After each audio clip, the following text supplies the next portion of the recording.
tur day uyu borom Jasna pire soo ko bëggee fii si biir Gambia bi dawal foofu sa quality Jasna your number one stop shop. Ana sama jigéen ñi dama bëgg ngeen jox ma seen nopp garme yi ndaxte quality Jasna amal nañ leen ay til yu toj daala poos abaaya yu yiiw waaye it amal nañ leen ay boreda yu rafet boreda yoo xam ne pour góor ñi la ak pour jigéen ñi amal nañ leen body scrub yi nga xam ne nii dafay defar seen yaram bam nice waaye it fàttewuñ fa diw yi. Ana sama jeeg yu pare yi quality Jasna amal nañ leen fa andi cuuraay yu neex house spray ak bépp xeetu baax pour seen biir néeg dama ne atum ren jii ku sa jëkkër mere ku ne yow la neex ndaxte quality Jasna ñëw na si dëkk bi pour defar sëy yi. Make-up artist yi bàyyi leen gannaaw ñu ngi leen fa amal ay make-up product yu quality waxu leen léegi nii foofa sa Westfield jàkkaarloog monument bi wala nga jokkoo quality Jasna si 250 01 24 ak quality Jasna taaral sa bopp taaral sa néeg waaye it bégal sa alaaji aas. Greeting viewers, if you are just tuning, this is Gambian Talents TV with me, our SDA. Today we are at the Banjul at the National Assembly to bring you what is happening inside. Today's session will be based on question and answer with the ministry. With me, our SDA. Thank you. Stay.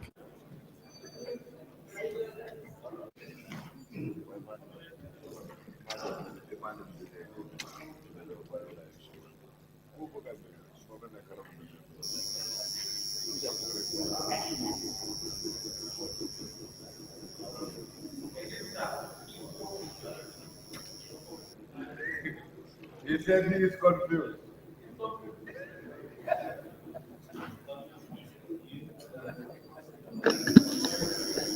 Prayers.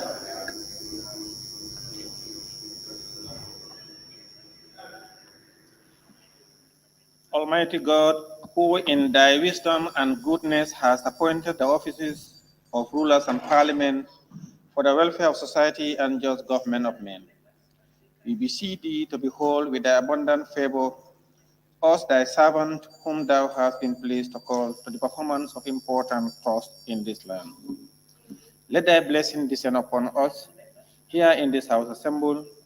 Grant us that we may treat and consider all matters that shall come under our deliberation in so just and faithful a manner. To promote thy honor and glory, to advance the peace, prosperity, and welfare of this country, and of those whose interests thou hast committed our charge. Amen.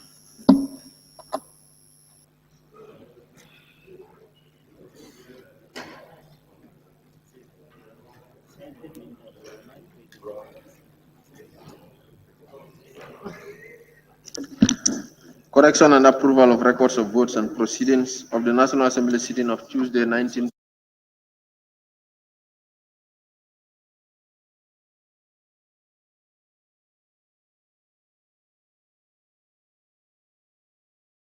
Proceedings of the National Assembly sitting of Tuesday, 19 December 2023 is before us for correction and approval.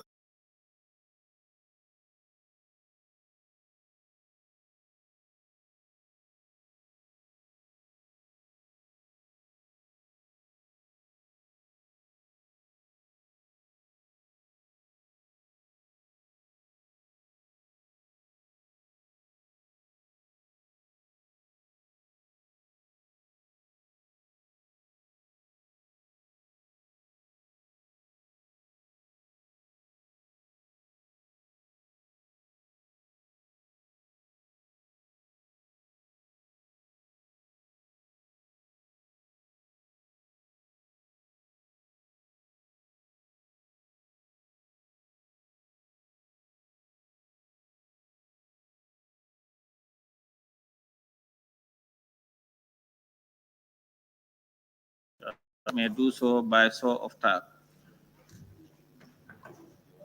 We will look at the record page by page, beginning with page 1.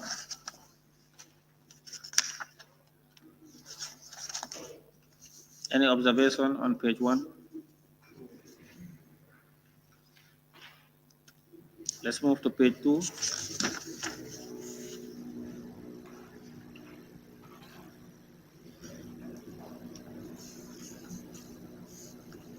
Page 3.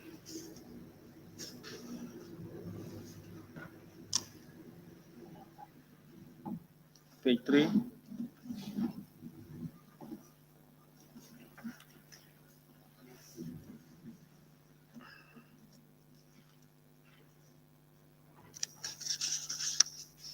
Page 4.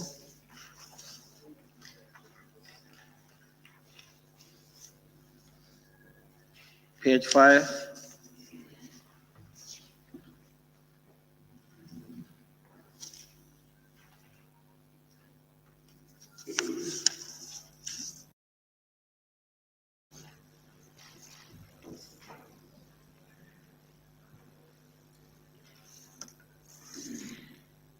Page 7.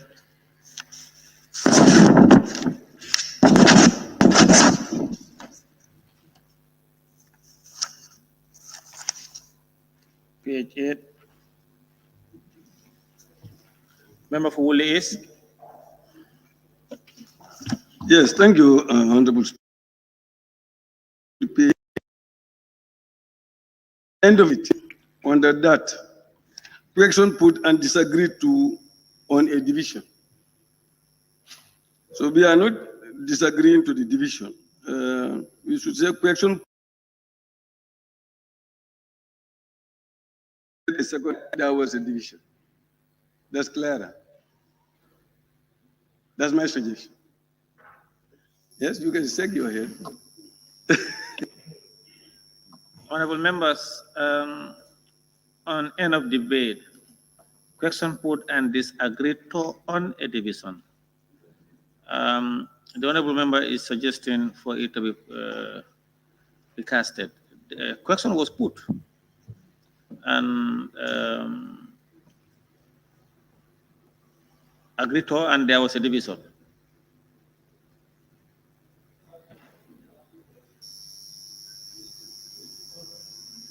Agree to what? If you want to take the floor, you raise your hand. You request this mic. Yes, Central Badibu. You said agree to what? Because there was division. We didn't agree. That's why we have division. Division being called. Yeah, that's his proposal. So he wants it to be recast. So if you have any suggestion, you can.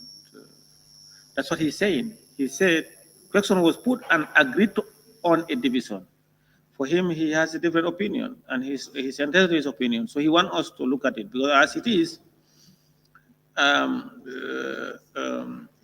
it's indicating that, of course, question put and disagree to on a division. What next?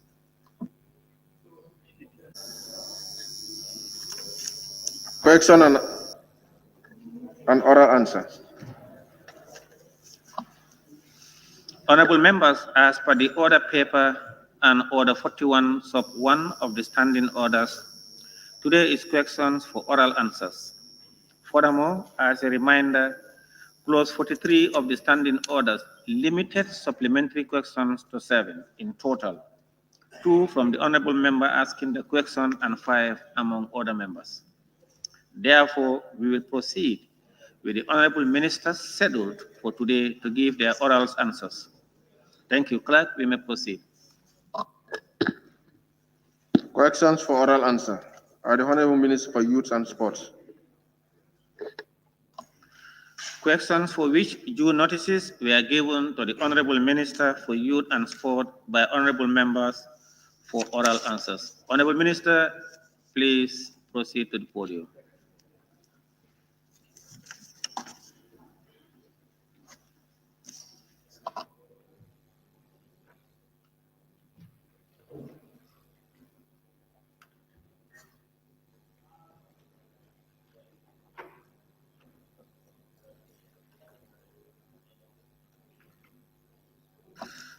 Question number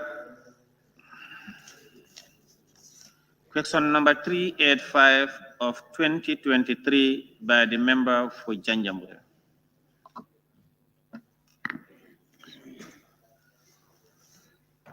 Thank you very much, Honorable Speaker and Honorable Minister. Thank you for coming. Honorable Speaker, could the Honorable Minister for Youth and Sports provide to this August Assembly the contract documents and expense of the ongoing 160 million Independence Stadium renovation.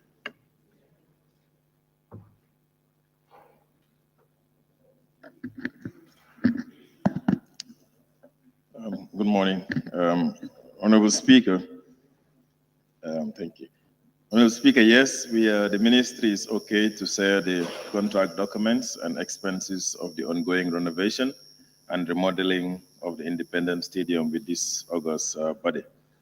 In terms of the expenses, we so far have spent $130 million is on the renovation, but so far the documents have been sent to the Parliament as of yesterday for your attention.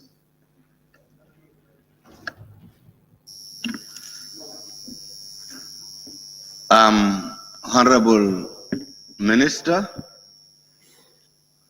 will you kindly inform this National Assembly if the allocated 160 million would render to complete work at the Independence Stadium? Honorable Speaker, yes, the assessment, like we've reported here in the past, was done in phases. So the initial phase, which is considered to be what CAF required, would have been completed based on the amount that was given.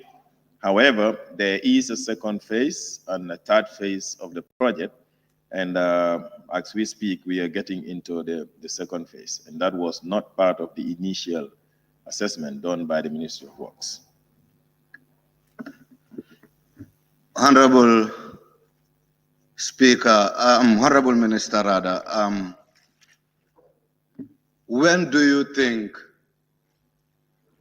the stadium will be open for football to kickstart? Honorable Speaker, our belief is that the stadium would be ready before the next international game of the Gambia, which is going to be in June of 2024. Now, according to the new assessment, the Ministry of Works have projected that the current phase or the next phase would take 4 months. So depending on the availability of funds, if we start in January, we should be able to finish by April. That, again, one of the hindrance to the success of the project is the lack of funding. And as we speak, that is what we are holding on. However, the president was there recently, and he did indicate that government would provide funds for the work to continue. Thank you. The Honorable Member for Central Badibu. Thank you. Honorable Minister, can you inform the August gathering whether you have any challenge in accessing those funds that comes in phases? What? Honorable Minister, Honorable Member, your question. You are not audible, yes, please. Repeat. Funds. In accessing funds for his ministry. No, the topics we are on is contract document.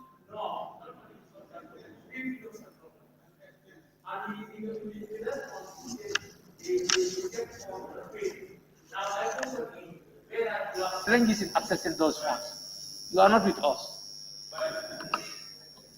Honorable Member for Central Badibu, withdraw that. Honorable Member for Central Badibu, please withdraw that. Please withdraw that. Honorable Member for Central Badibu, can you please withdraw that? You missed the point. Are you comfortable with that? Honorable Member, please, you know what you said. Withdraw that. That is withdrawn. Honorable Minister. Honorable Speaker, yes, we do encounter challenges in accessing funds, and I guess this is because the stadium was never budgeted for in 2023, and so government was using other sources to be able to do the work that was required, which is a commitment on our part. However, there are challenges in accessing it as we want, and that has been one of the reasons why the work is not progressing as we expected. Like I said, there's a renewed commitment on the presidency to get the needed funds as soon as possible. Member for Sami, you have the floor. Thank you very much, Honorable Speaker. Honorable Minister, when the stadium is completed, what is going to be the capacity of it? Honorable member, that question is out of order. No, it's out of order. Member for Banjul North, you have the floor. Thank you very much, Honorable Speaker. Thank you very much, Honorable Minister. According to your response, you did mention that there will be a second and a third phase as far as the implementation of the project. That is the Order, please, honorable members, order. Proceed. Thank you very much, Honorable Speaker. Thank you very much, Honorable Minister. According to your response, you said there will be second and third phase of the rehabilitation project. I will just want you to update the August Assembly if there is any budget for it. And also, did you also have access to that budget? One that question. Is the second and the third phase. One question only. Only one. Just the budget for the second and the third phase of the project. No, Honorable Speaker, no. Unfortunately, there is no budget for 2024. From our ministry, we did propose that as part of our budget line, and we requested for the creation of a new budget line for the stadium. Unfortunately, it was not captured in the 2024 budget. Member for Woolly East, you have the floor. Thank you very much, Honorable Speaker. Honorable Speaker, if I hear the Minister well, he's disputing the 160 million that is mentioned in the question. Can the Minister clarify the issue, whether it is 130 million or it is 160 million? Can you please? Yeah, Honorable Speaker, yes, the question was in twofold. That's why I brought it to. The total amount that was assessed by the Minister of Works to be able to do the job is 160 million. However, what is so far spent is 130 million. Member for Banjul Central, you have the floor. Honorable Speaker, my question has been answered. Thank you. Thank you. Question number 386 of 2023 by the member for Janjambure.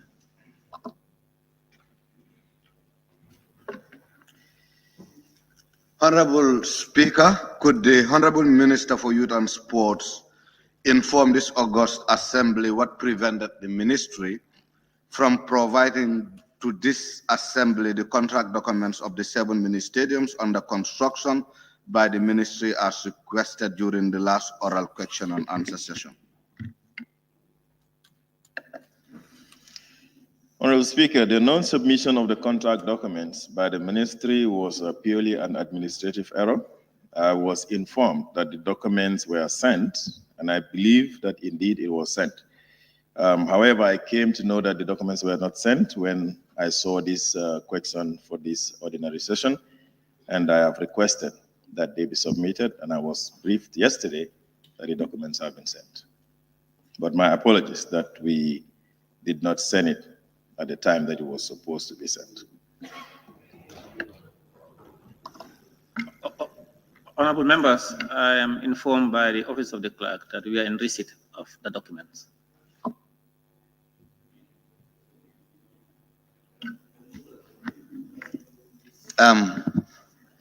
Thank you for that.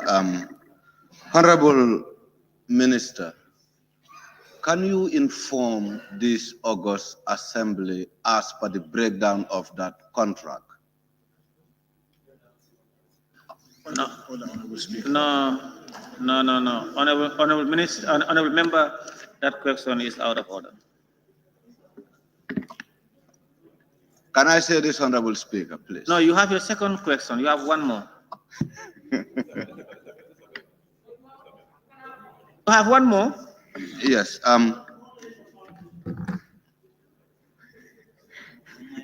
Honorable Minister, specifically for Janjambure Mini Stadium, can you tell us the contract component? What is involved in the contract, please? No, honorable member, you are out of order. That question is out of order. No. No.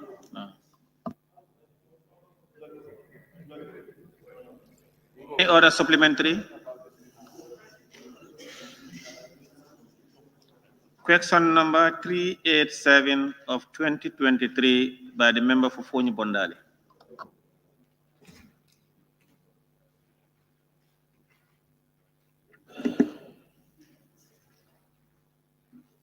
Thank you, Honorable Speaker.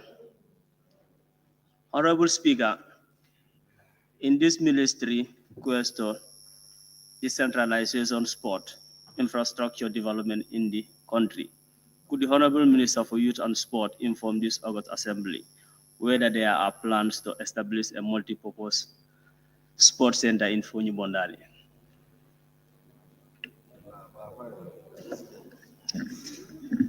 Honorable Speaker, the ministry's goal and mission is to develop youth-friendly sports centers across the country, otherwise called safe spaces. This is captured in the new National Youth Policy and the program of the ministry. However, this program is hampered by the inadequate financial resources that is allocated to the ministry. However, we have secured funds to construct a multi-purpose center in Farafenye, Kaur, as well as the rehabilitation of the Bansang and Basse youth centers. And while we have no plans for Fonyi Bondali, we are committed to do so in the future, depending on the availability of funds.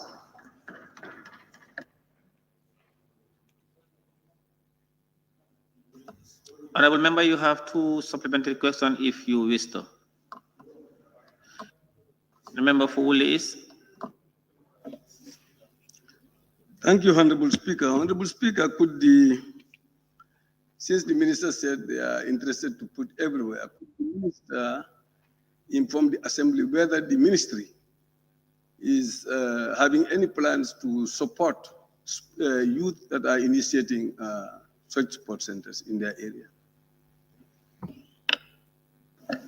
Yes, Honorable Speaker, yes, we do.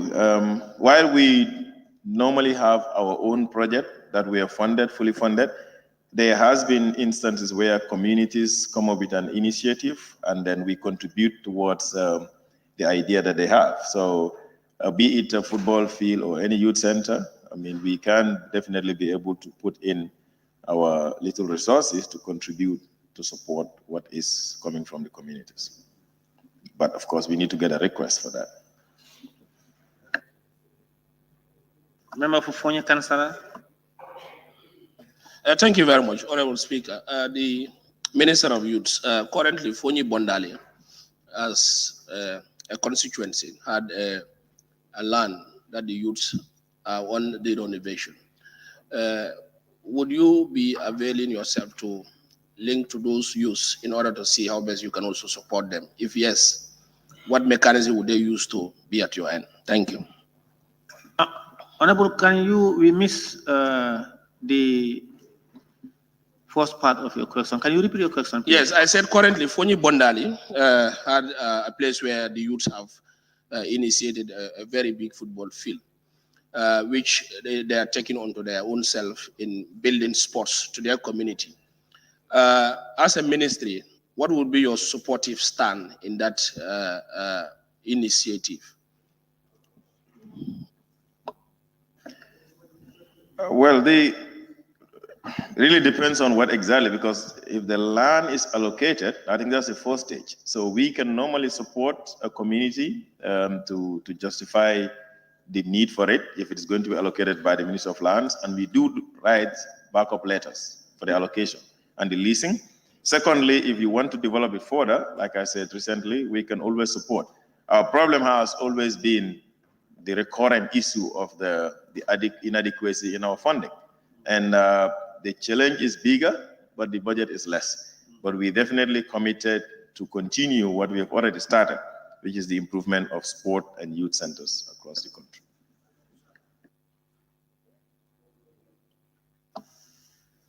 Question number 388 of 2023 by the member for Olyundo.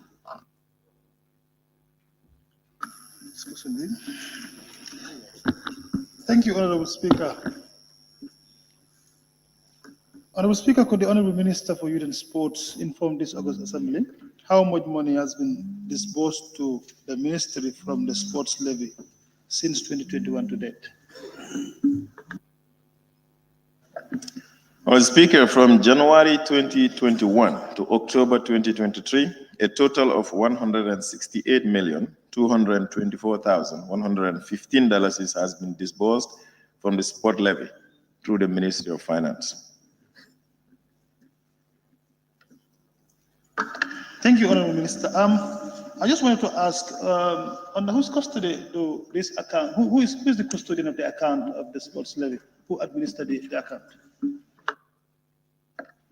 It's the Accountant General. It's a central bank account, and it's lodged under the Ministry of Finance, the Accountant General, and requests are sent to the ministry, and they allocate based on the need of the youth sector or the youth and sports sector. So, does the Ministry of Youth and Sport actually have some difficulty in accessing these funds from the Accountant General when the need arises? Well, there has been difficulties, and this is what we use now to finance the sporting activities as well as some of the rural infrastructure.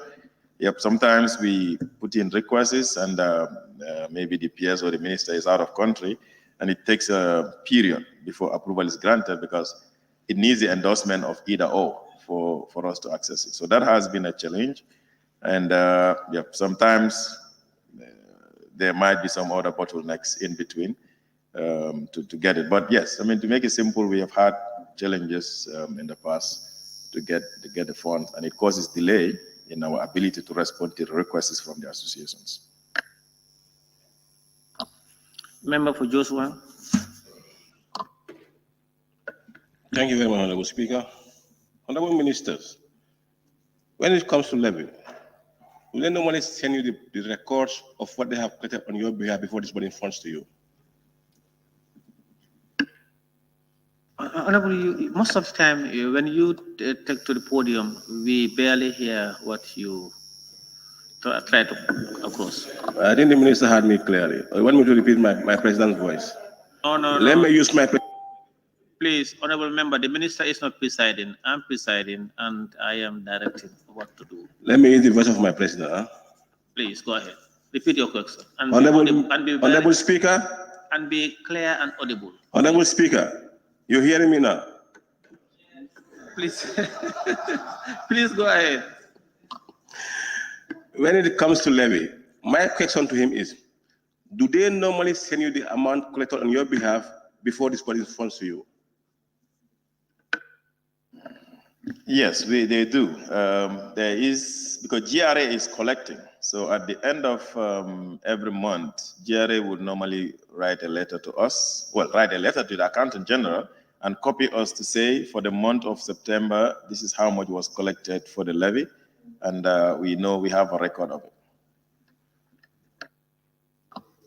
Member for Brikama South, you have the floor. Thank you, Honorable Speaker. Honorable Minister, from the sport levy, out of the 160 million that has been collected, do you have any leftover to support the AFCONs in the next month coming? No, Honorable Speaker, no, we don't. I mean, this is the total amount that I said is from January 2021 to October 2023. And these are monthly collections that comes in, and we spend them based on the needs. So for instance, the AFCON qualifiers of the current qualification and the previous one was partially funded from this levy. So we spend it as it comes. And sometimes we are even in deficit with the agencies. Clerk, you may proceed.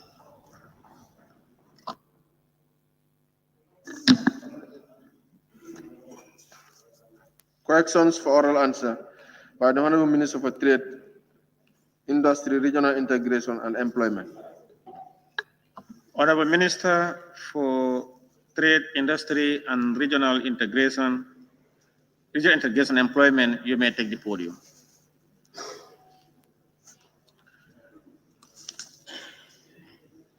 Questions for which due notices were given to the Honorable Minister for Trade, Industry, Regional Integration and Employment by Honorable Members for oral reply. Question number 221 of 2023 by the member for Serekunda. Thank you very much, Honorable Speaker.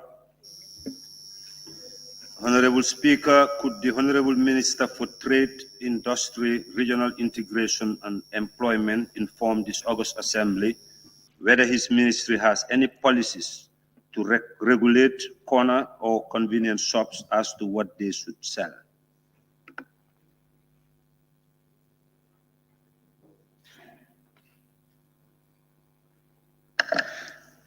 Honorable Speaker, I have a problem. I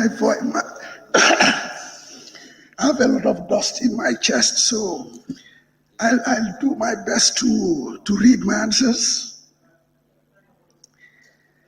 Honorable Speaker, please allow me to say that the Gambia government publicly espouses a liberal, open economic environment and free market pricing with a firm commitment to private sector participation in all sectors of the economy. The Ministry of Trade, therefore, does not regulate community convenience shops. Yes. Honorable Police, Khalifa, please. Honorable Minister, please sit down. Take your seat. Okay.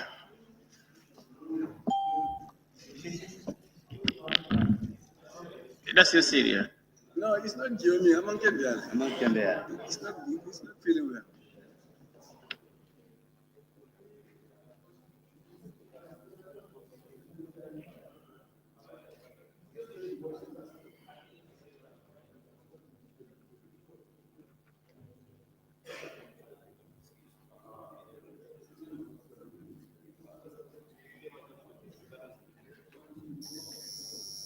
I wish you speedy recovery. Thank you. Clerk, we may proceed.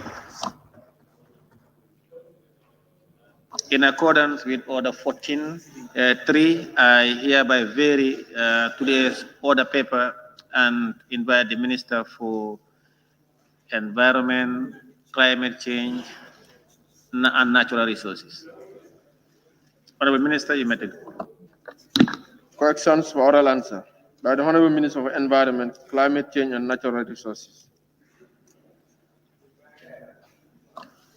Thank you. The Honorable Minister for Environment, Climate Change and Natural Resources, please, you may proceed to the podium.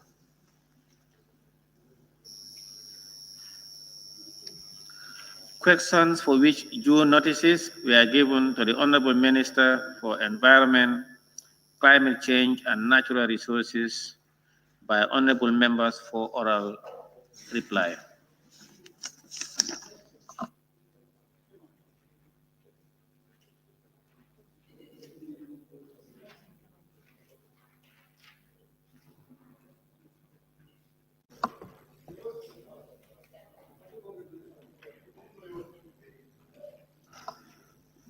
Question number 328 of 2023 by member for Bakau.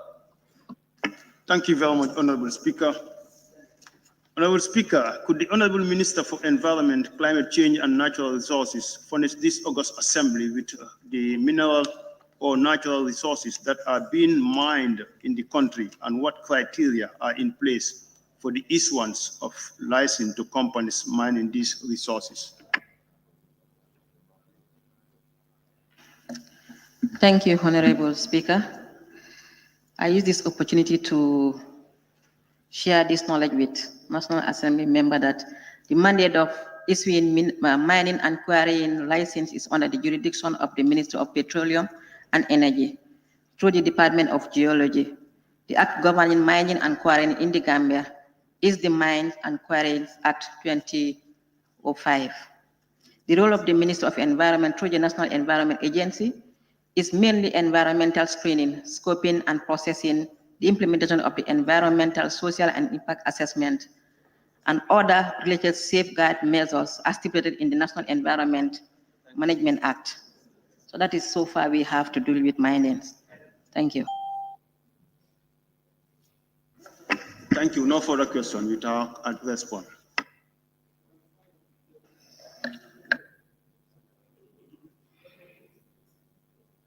I don't know what supplementary question would you have. She said it is not under her purview. Supplementary, you have the floor.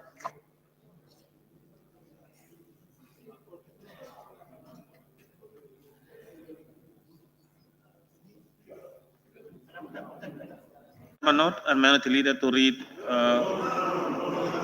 on his behalf.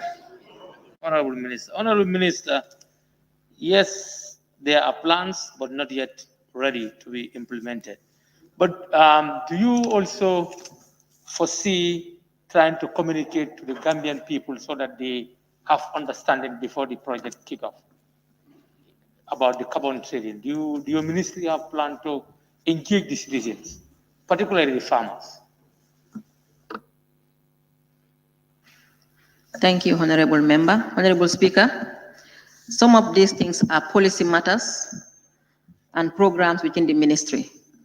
Usually, these are our day-to-day operations. It's just on usual engagements or one-to-one engagement that we do inform people of concerns, but not to say that we have to report to the entire Gambia as to what we do on our operations basis. So on that note, we do not inform the Gambians about our operations on a day-to-day basis. Thank you. Thank you. When I say to inform, because these are new concepts that are coming, new ideas, I think the citizens need to be better prepared about carbon trading before it kicks off. This is what I mean, but I don't mean taking your information to give it to any Tom and Harry. But this is the information that needs to be shared for people to learn, to be prepared, so that people can start planting their trees, to honor their trees, to value their trees before it kicks off. You are right. That is why we need to start with having the framework first. The framework is a guiding tool, not only for the public, but even for the minister as a whole. Carbon trading is a new concept, and it's under Article 6 of the Paris Agreement. So we need that expert and also a secretariat to be set up to manage that. And this is what we are doing at the moment. So we need to set the pace of the structure first before we engage with the public on this. Thank you. Member for Lower Salem, you have the floor. Oh, you said I should give you the order of the standing order. So where no. Please sit down. Because you have been. Honorable member, sit down. Member for Woodley East, you have the floor. Honorable Speaker, you asked me to cite the order. No, so I did. I didn't ask you to do that. You have break the rule.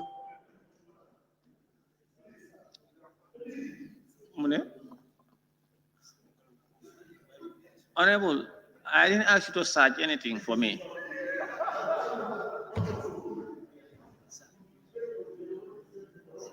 Huh?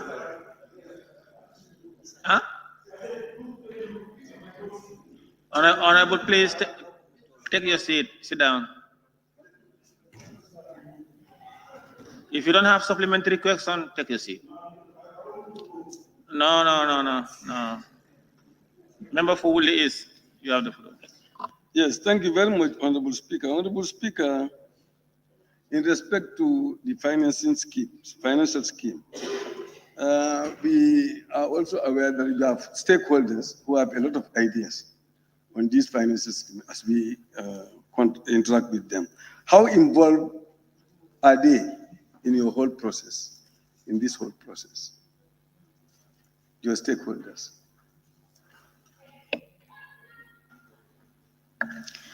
Thank you. The ministry is having the policy documents where we expect each and every stakeholder to work with us, irrespective of either us contacting, but also them. That's why we receive our proposals, we receive our engagements, and of course we have also our line departments that we work through to make sure that we work on our policies and documents. So all our line ministries, including their other technical below departments, are all engaged, because the line ministries are always, they are concerned, and also their policies are also considered in our development of this.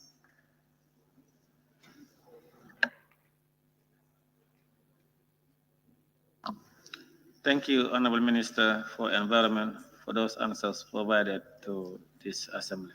Thank you. You may go. Clerk, you may proceed.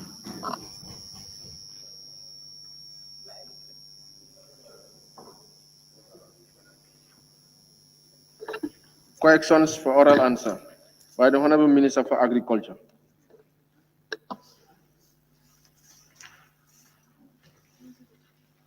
Thank you, Honorable Minister for Agriculture. You may take the podium. Questions for which due notices were given to the Honorable Minister for Agriculture by honorable members for oral reply. Question number 395 of 2023 by the member for Sami. Thank you very much, Honorable Speaker. Honorable Speaker,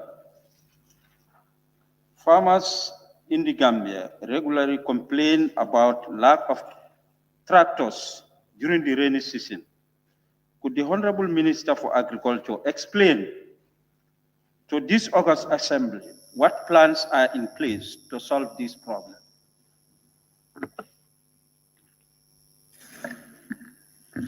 Thank you very much, Honorable Speaker, and thank you, Honorable for Same. I am pleased to inform the Honorable Member for Same constituency that the Ministry in late 2020 procured a fleet of 50 tractors and accessories and constituted a tractor plowing service scheme under the coordination and supervision of the Agricultural Engineering Services of the Department of Agriculture. These tractors and accessories were deployed to selected sites nationwide, including mixed farming centers. Besides these, the regional rice value chain has also procured 7 units of tractors and accessories, 4 of which are already delivered to beneficiary communities within the project intervention area. Currently, as we speak, there is 1 tractor in Same, Karantaba, and this year in 2023, Same alone benefited from 4 power tillers from the regional rice value chain. And these power tillers, 2 are located in Jarumekoto, 1 is located in Lamenkoto, and 1 is located in Karantaba, Toro Wolof. Thank you. Thank you very much, Honorable Speaker. Honorable Minister, what criteria is the ministry used to allocate these tractors to various communities?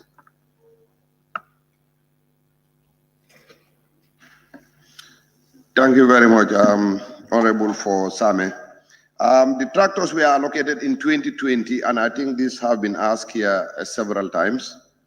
And the criteria used in 2020, if you still, the ministry will be able to supply that in writing, but I cannot be able to tell you offhand the entire criteria that were set in 2020 prior to my arrival at the ministry. However, we will be willing to dig in the records and supply you with the set of criteria that were used in 2020 to distribute the tractors. However, intense production sites were a priority, and also making sure that the tractors are distributed nationwide, and that is exactly what it has shown. The tractors are distributed nationwide.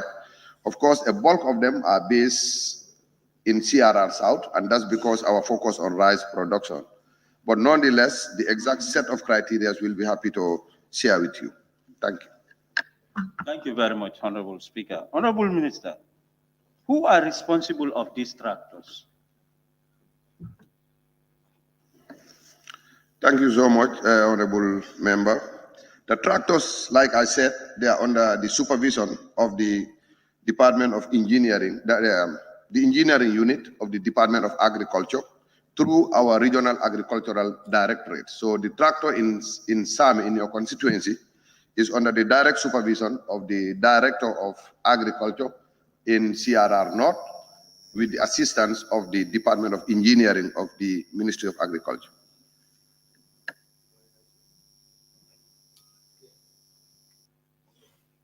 Honorable Speaker, Honorable Minister, having heard from your response that 50 tractors were deployed in 2020 across the country, could you kindly inform this August Assembly how many tractors were deployed in Sanementre in particular? Thank you.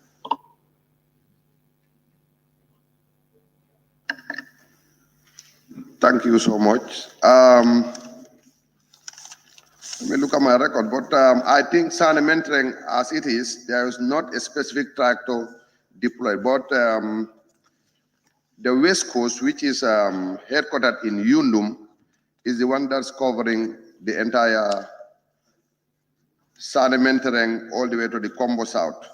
But the distribution as per constituency was impossible because 20 were sent directly to CRR South to focus on rice. So nationally, we were left with 30. So if 30 was all that we had, it could not cover each constituency since we have nearly 50 constituencies in the country.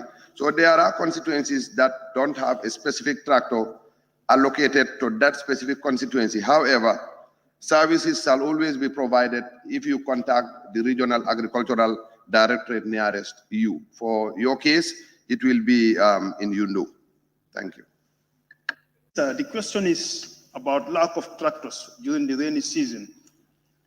And the entail of the question is asking whether this will solve the problem.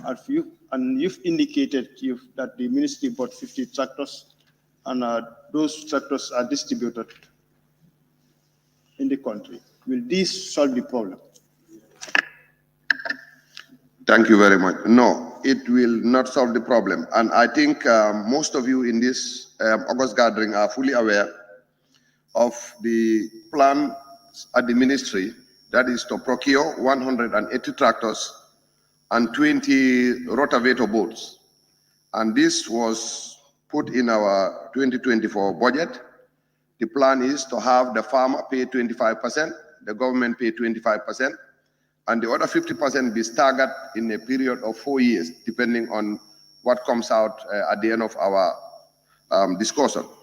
This, we think, when this plan is put in motion, it may not be the entire solution to our tractor problem, but it will seriously ameliorate the challenges that we have. So the plan right now, the paper is in cabinet, and I'm sure I have to thank the National Assembly for the approval. We will go ahead and execute that plan as soon as the funding is made available. But that is the plan, and that is the thinking that will be leading us to the solution. But the 50 tractors definitely are definitely not near enough. Thank you. Thank you so much. Actually, there are 25 mixed farming centers in the Gambia. So just like I said in the tractors, we don't have a mixed farming center in every constituency. The 50 tractor distribution was not purely based on mixed farming centers alone. There are quite a number of tractors that are located in areas that have no mixed farming centers and are given to individuals that are not living in mixed farming centers. So even without a mixed farming center, that does not rule you out as to be able to access the services of these tractors. So yes, Woolly doesn't have one, just like many other constituencies, but it will not be a deterrent for you to access the services of a tractor from the Ministry of Agriculture. Thank you. Member for Lower Salem. Thank you, Honorable Speaker. Honorable Speaker, Honorable Minister, you have indicated your high consideration is in CRR South. But are you aware that the tractors that were sent to CRR South, most of them now they are not working? And if you kindly tell us the kind of tractors or the trademark that you produce for the farmers, can you give us? Thank you so much, Honorable Member for Lower Salem. I think you are aware that it is illegal under the GPPA rules to specify a trademark, even when you are releasing tender documents. So we cannot tell you a trademark that we are going to buy. That is going to violate our existing procurement laws. Thank you.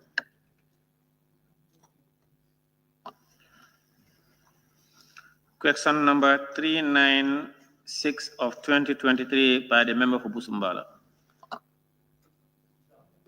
And he asked me to administer his question for him.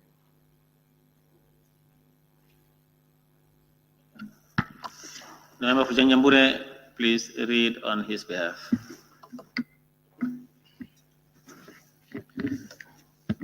Thank you. Honorable Speaker, could the Honorable Minister for Agriculture update this August Assembly on the amount of monies raised from the sales of the 86,000 bags of rice donated by the government of Japan to the government of the Gambia? Thank you very much, Honorable Speaker, and thank you, Honorable Member for Janjambure, reading on behalf of Honorable Member for Busumbala.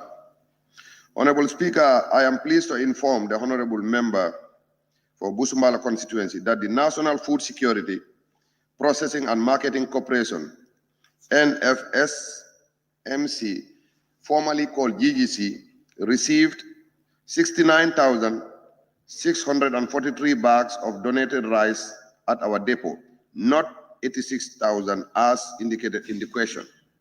In addition, the total amount derived from the sale of the rice was $38,303,650, which was transferred to a dedicated account at the Central Bank of the Gambia. Thank you. Thank you, Honorable Minister, for that correction with regards to the numbers. What do your ministry intend to use the proceeds generated from the sales? Thank you very much, Honorable Member for Janjambure. Currently, we are in talks with the... Yes. Honorable, can you repeat your question, please? No, you cannot tell me it's in line or not in line. Honorable Speaker, I want the Honorable Minister to inform this August Assembly as to what is the intent of the Ministry of Agriculture to use the proceeds from the sales of the rice. Thank you. Because that question should come as a substantive question. No. This was you are asking only for the amount of the amount. But he responded as to how. No, that's your question. So your supplementary question should be based on his response and the question. Yes, and it is from his response. I ask. No. Of course, Speaker. That is out of order. You have one more supplementary.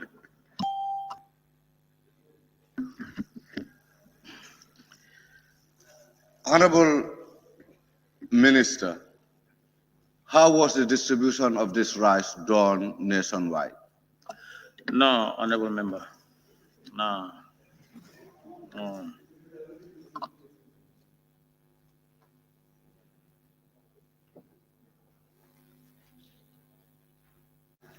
Honorable Minister, I want to know whether these bags of rice were donated by Japan purposely to sell or to give it to the poor families in the Gambia.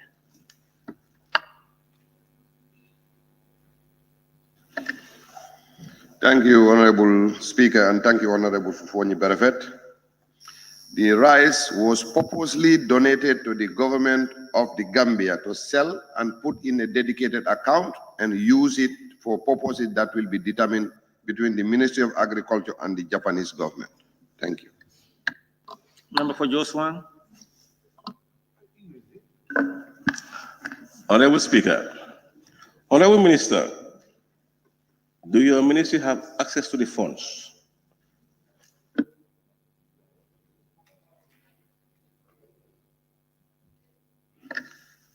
Thank you very much, Honorable Speaker, and Honorable for Joshua. The funds are lodged at a dedicated account at the central bank. their control is not entirely within the hands of the Ministry of Agriculture.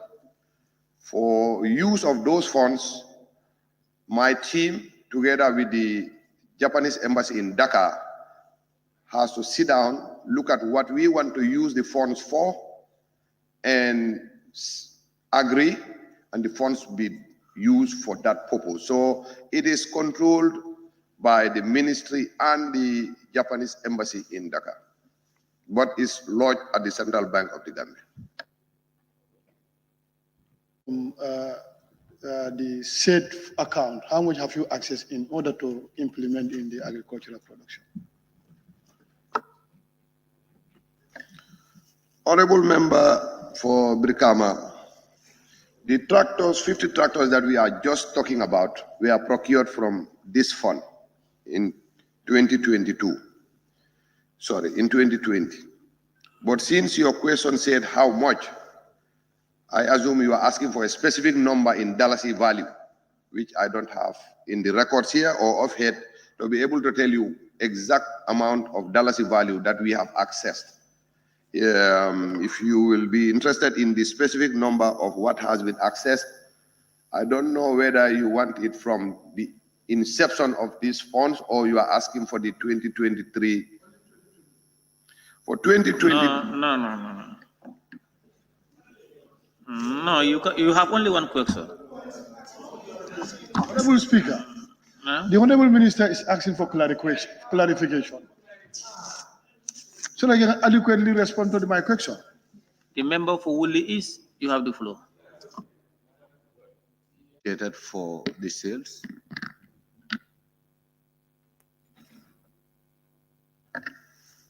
Thank you, Honorable Member. I think I've answered your question, that the rice was sold at $550 per bag. So that was the price that the dealers or the agents who collected it from GGC, that was the price they got it from at the depot at the GGC at $550 per bag. Thank you. No further question. Member for Bakau. Thank you very much, Honorable Speaker. Honorable Minister, who determines the price of the said rice? Thank you, Honorable Member for Bakau. The price was determined by the Ministry of Agriculture and GGC. Thank you. Member for Brikama South. Thank you. Honorable Minister, when you come to the agent that get these bags from the GGC, and how are you sure this thing is distributed all over the country so that people can have access to it?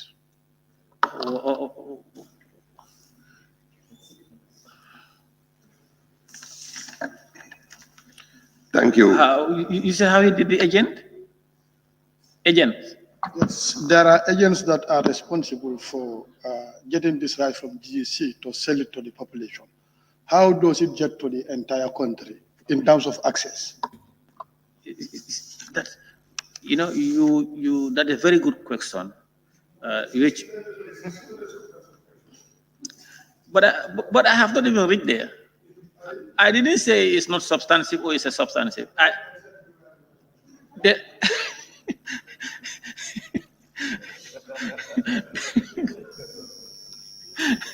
Then that means you know very well that it's a substantive question. No, this one is a very good question, and then I'm sure the populace would appreciate if this question is answered thoroughly. On that note, please bring it as a supplementary question, as a substantive question. Member for Woodley East, you have the floor. Member for Sane Mentreng. I withdraw.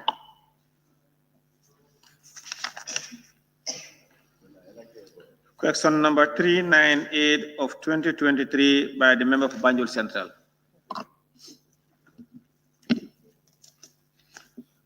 Thank you, Honorable Speaker. Honorable Speaker, the World Food Program recently terminated a $222 million contract with the government due to failure on the part of government to deliver 2,335.70 metric tons of COVID-19 rice supplies meant for the poor and vulnerable in the Central River, West Coast, and the surrounding regions. Only 8 out of the 11 supplies were delivered to the Honorable, I'm being informed that by the technicians that you are not audible. It's difficult to get your voice so that the answer will be able to transcribe your questions. Honorable Speaker, the World Food Programme recently terminated a $222 million contract with the government due to failure on the part of government to deliver 2,335.7 metric tons of COVID-19 rice supplies meant for the poor and vulnerable in the Central River, West Coast, and the surrounding regions. Only 8 out of the 11 supplies were delivered to the WFP warehouses. Could the Honorable Minister for Agriculture furnish this assembly? What led to this? Thank you.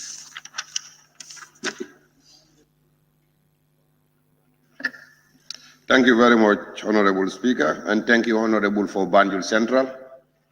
Honorable Speaker, kindly allow me to inform Honorable Member for Banjul Central that the contract in question was terminated due to a supplier defaulting their responsibilities of fulfilling the contract agreement, and they did not respond. Those contractors that did not supply the rice have been arrested in the process of prosecution, and their cases are in the hands of the police. Thank you. No supplementary. The company is based out of Kenya, and it's going to be under the supervision of the Ministry of Agriculture to do soil fertility mapping nationwide. So communities need not go individually to access it. They're going to conduct the work, and then they're going to submit the report and then propose solutions from there. Thank you. Member for Opanyomi, you have the floor for a supplementary question. Thank you very much, Honorable Speaker, for giving me the opportunity. Honorable Minister, the Honorable Member is asking for the inaccessibility and intrusion of mangroves on the said land.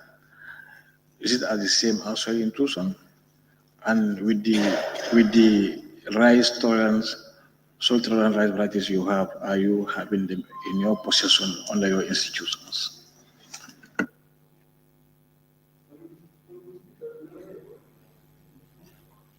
Honorable Member, can you please be audible? Yes, thank you, Speak a Honorable bit louder, Speaker. Honorable. Yes, let me try. Honorable Speaker, Honorable Member is asking Honorable Minister about the inaccessibility and intrusion of mangroves on the said land in Kiang East. So I'm asking, because the Honorable Minister's response is centered on, soil intrusion into the land. So I just want to verify from him, is this at the same as soil intrusion? And those salt rice... Point of order, Honorable Speaker. Those salt Point rice of resist- Order, there's point of order from the member for Serekunda. Can we hear Yeah, the point of order 38, admissibility of questions.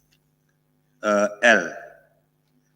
A question of excessive length may not be asked.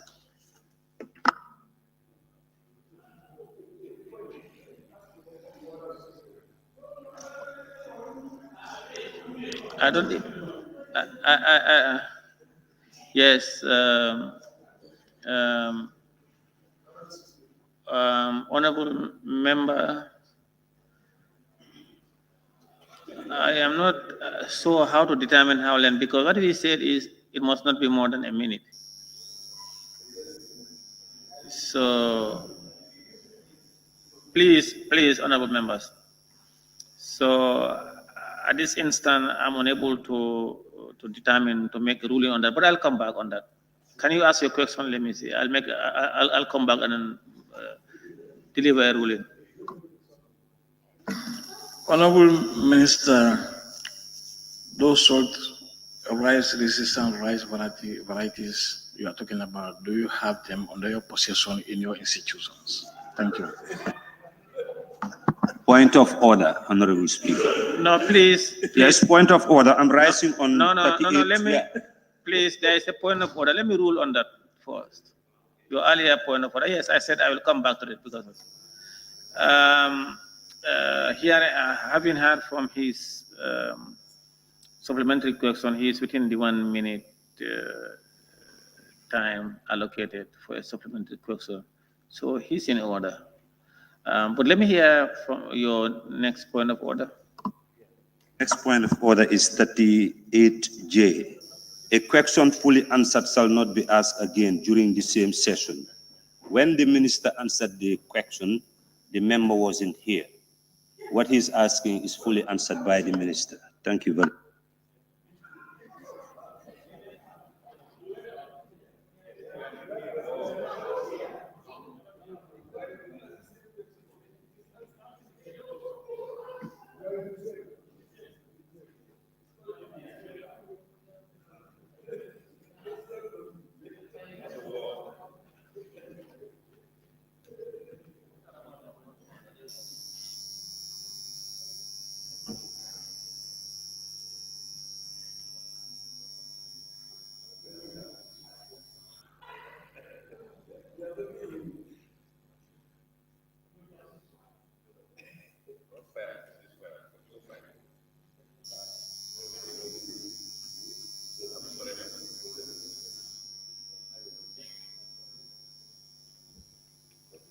Like I said earlier, the giraffe project for the last 2 years been distributed these salt-tolerant varieties.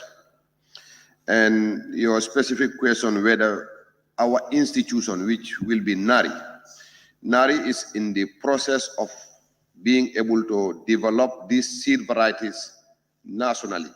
But the seeds that were distributed by the giraffe project were procured outside of the Gambia. However, NARI is working on domesticating that line together with our National Seed Secretariat so that it can be produced in country. But for the past 2 years, we've been procuring them and distributing them to the farmers that require them. Thank you. Thank you. The member for Birkama South, you have the floor for your supplementary question. Thank you, Honorable Speaker. Honorable Minister, the question is in twofold: the intrusion of mangroves and inaccessibility. And the issue of mangrove have been adequately responded, but inaccessibility, we don't hear. What plan do you have in addressing inaccessibility?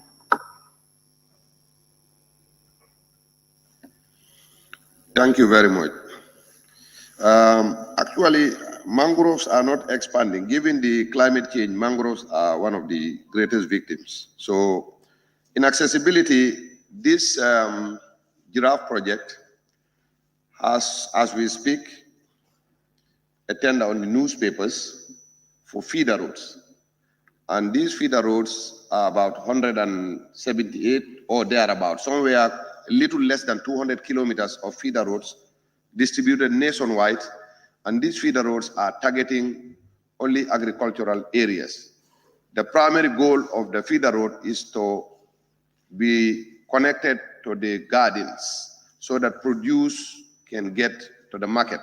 However, as at now, we do not have works that are geared towards access to the fields. But the feeder road that the project is constructing will be helping us access all the vegetable gardens to be able to get them to market. However, the reward project, which is going to be doing a regional targeting of rice production sites, we expect it to have components of access to fields because it will be impossible to develop the land. Once land development is tendered out, it must include access to the land itself. Thank you very much.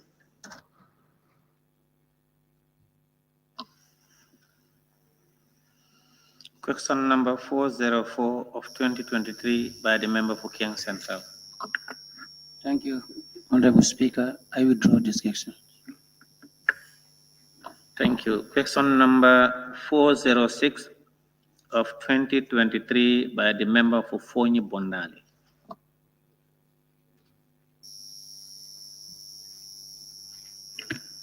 Thank you, Honorable Speaker.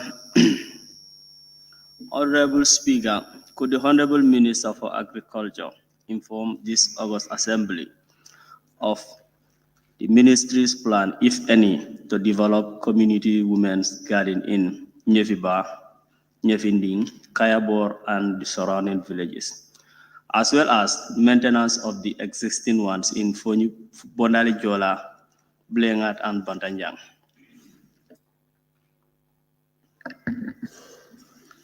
Thank you very much, Honorable Speaker, and thank you, Honorable Member for Fonyi Bondali.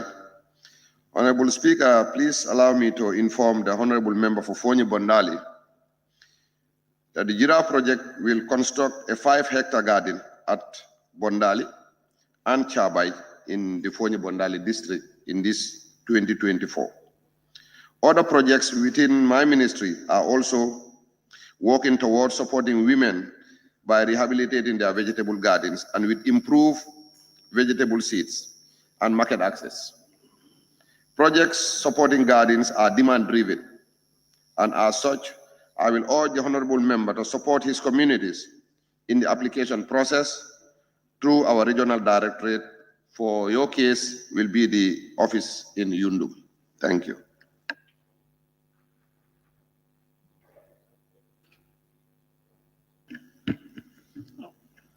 Okay, thank you, Honorable.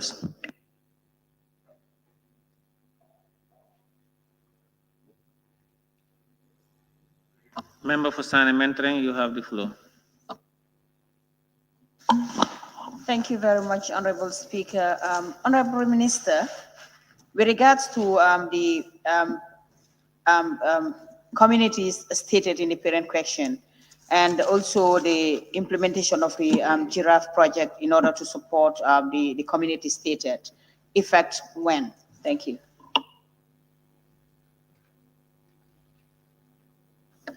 Thank you very much, Honorable, for Sani Mentoring.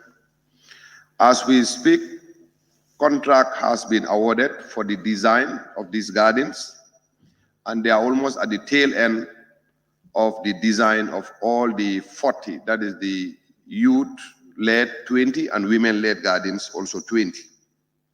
At the end of the design stage, the projects will be tendered out, and we are pretty confident that the design stage will be completed no later than end of February, and tenders will be out for the construction of these gardens to be completed within 2024. Thank you. Member for Fonyi Jaro. Thank you, Honorable Speaker, and thank you, Honorable Minister. Honorable Minister, can you give for the specific time frame for the implementation of the said project? Specific time frame. It's the same question. The question was answered. He answered it. Question number 407 of 2023 by the member for Brikama South. Thank you very much, Honorable Speaker, for giving me the floor. Honorable Speaker, could the Honorable Minister for Agriculture inform the August Assembly how many Gambians have the ministry contracted as means of encouraging public-private partnership model in agricultural production, particularly rice production, as our staple food to feed the nation?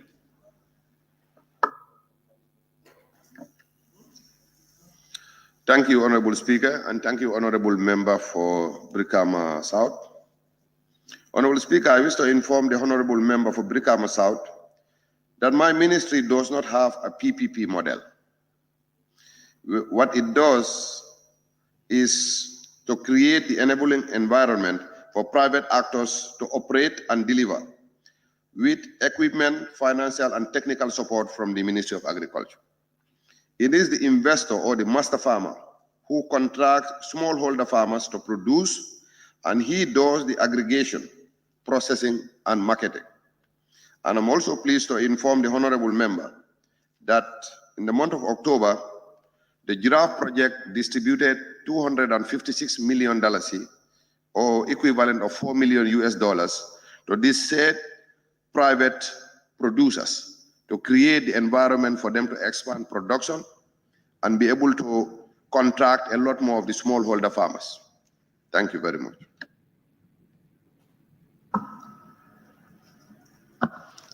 Thank you very much for that brilliant response, Honorable Minister.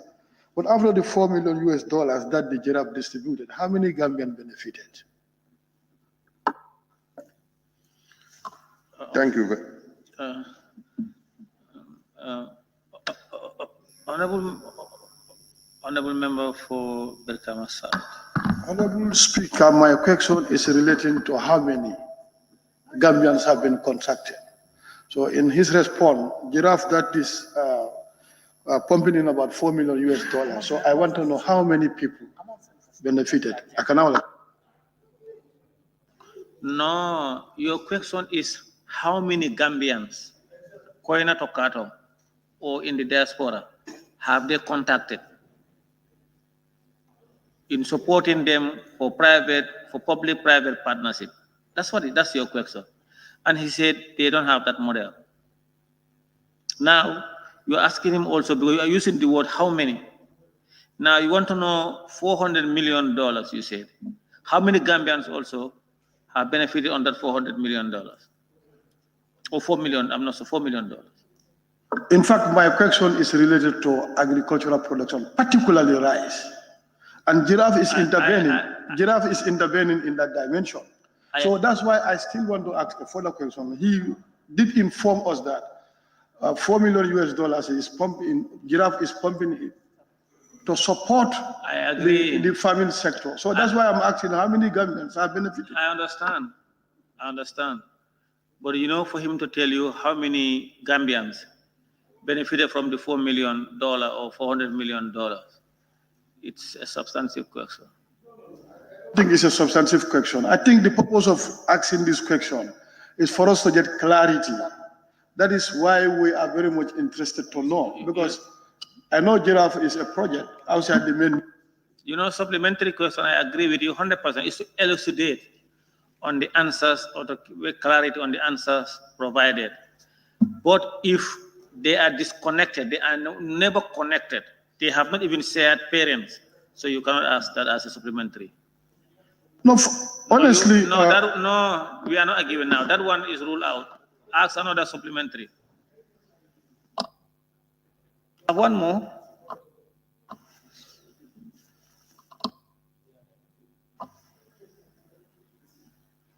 In the absence of further supplementary, Honorable Minister of Agriculture, I want to thank you for those answers provided to this August Assembly. Thank you.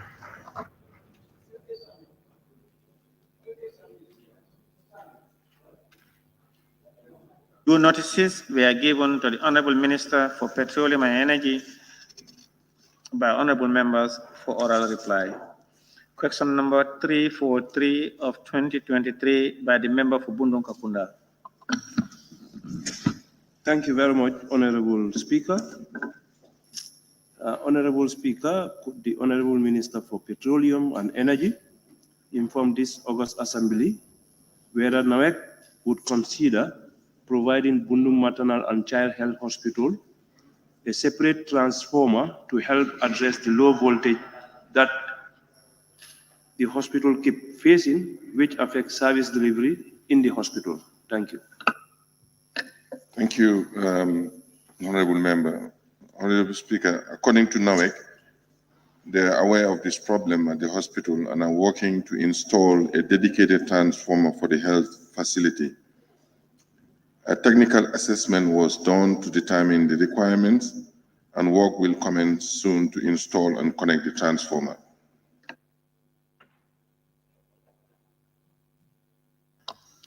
Member for Joshua. Thank you, Honorable Speaker. Honorable Minister, are there any plans in addressing the same problem faced by other facilities? Example, OJS Health Center? No, you are out of order. But Honorable Speaker, You are out of order. Please, you are out of order. Member for Serekona. Yes, thank you very much, Honorable Speaker. Could the Honorable Minister give us a time frame as to when these works will commence? Yeah, I will have to check with NAWEC. They just provided me with the information that it will commence soon. If you want specific timelines, I will be more than willing to provide it. Question number 344 of 2023 by the member for Kiang West. I'm informed that he authorized the member for Talindi.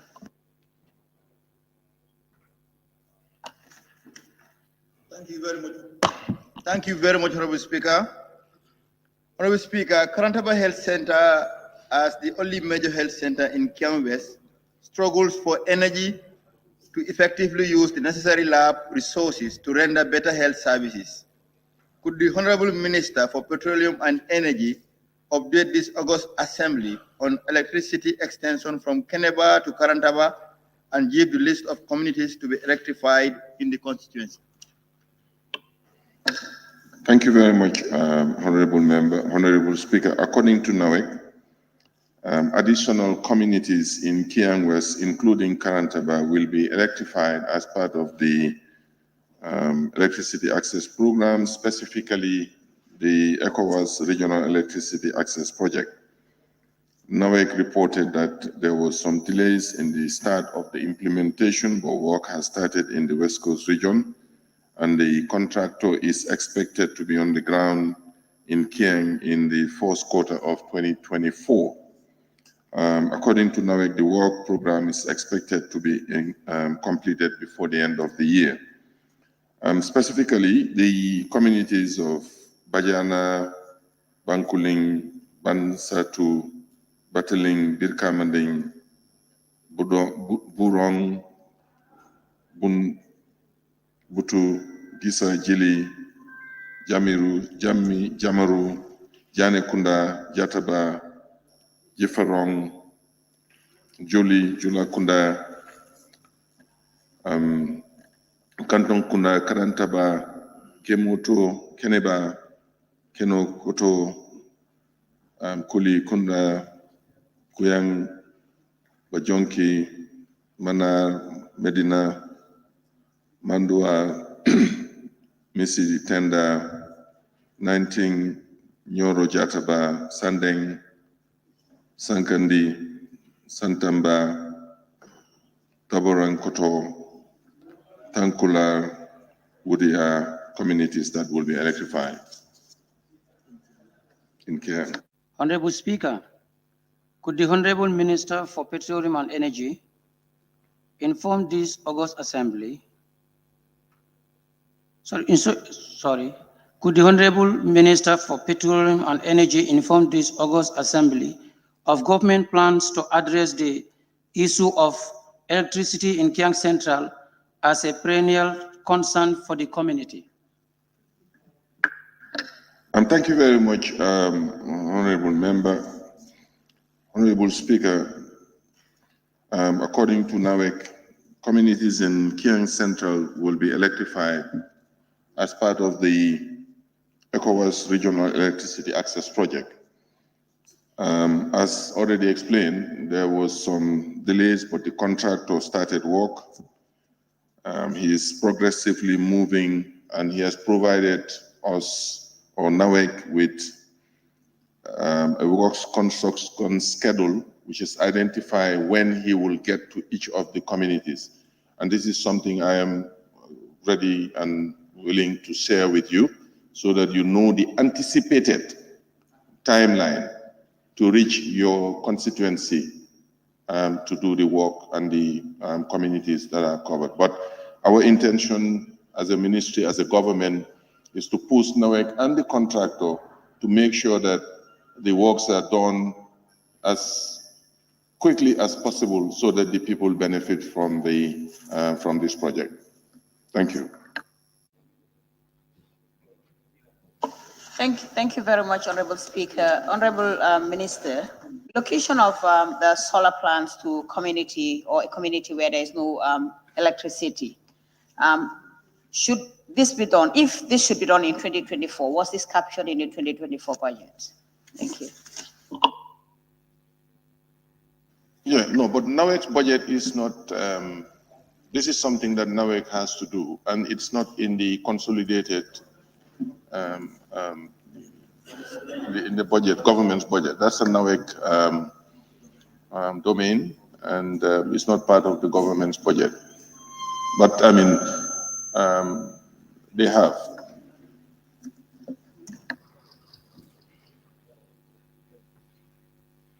Honorable Minister for Energy and Petroleum, thank you for those answers provided to this assembly. You may go now.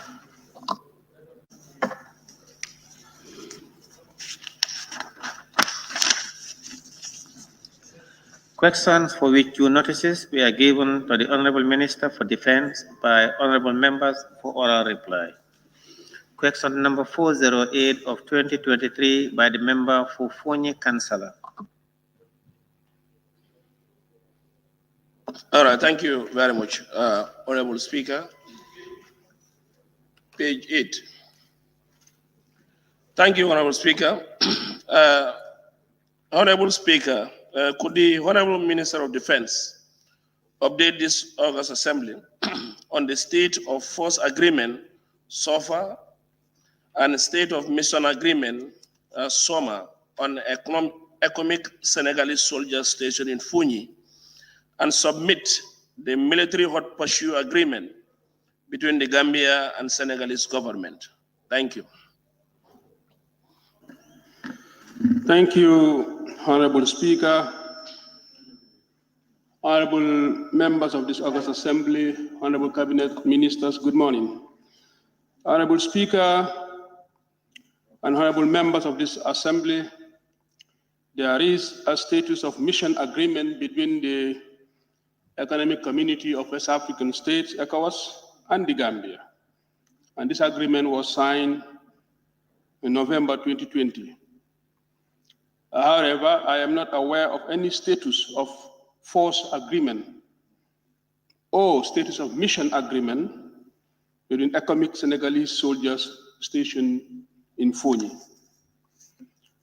There is an agreement on defense and security cooperation between the government of the Gambia and the government of the Republic of Senegal, which was signed in March 2017. There is also a protocol on operational arrangements for the implementation of the right to cross-border hot pursuit and the joint or combined patrols between the two countries, signed in September 2018. As for the submission of the protocol on operational arrangements, the copy will be submitted to Dr. de Klerk. Thank you. Thank you. As you've said, it is the economic agreement that was signed in 2018, as you have alluded. Can you inform this August Assembly that the economic Senegalese forces in Fonyi, is it also part of their mandates where drones will also be flying within the corridors of Fonyi into the border of Senegal down to Buyam and Kanilai? Honorable, this question is out of order. Yes. Thank you. As per the economic Senegalese in Fonyi, as part of economic, is it also part of their mandate where they can stop logs of trucks and also stop vehicles of charcoals passing through the checkpoint in Buyam? Honorable, you see, this question could probably come as a substantive because you also answered there is no agreement between economic Senegalese Gambia. You have agreement between Gambia government and ECOWAS. And then he went further to inform us that there's also military cooperation between the government of the Gambia and the government of Senegal. and now you are bringing about checkpoints, such CISO. That one can come as a No, maybe you're not understanding. What I'm just trying to say. No. Let me land. You've said your Okay, point. no, let me finish, please. I don't want you to explain. Some of what some of these agreement entails.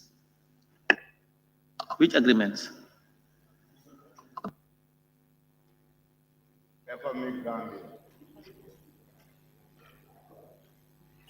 Which agreement?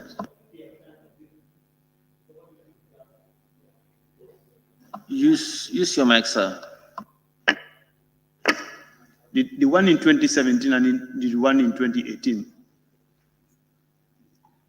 According to the minister's response, they have signed an agreement. So we want to know what of those agreements entails.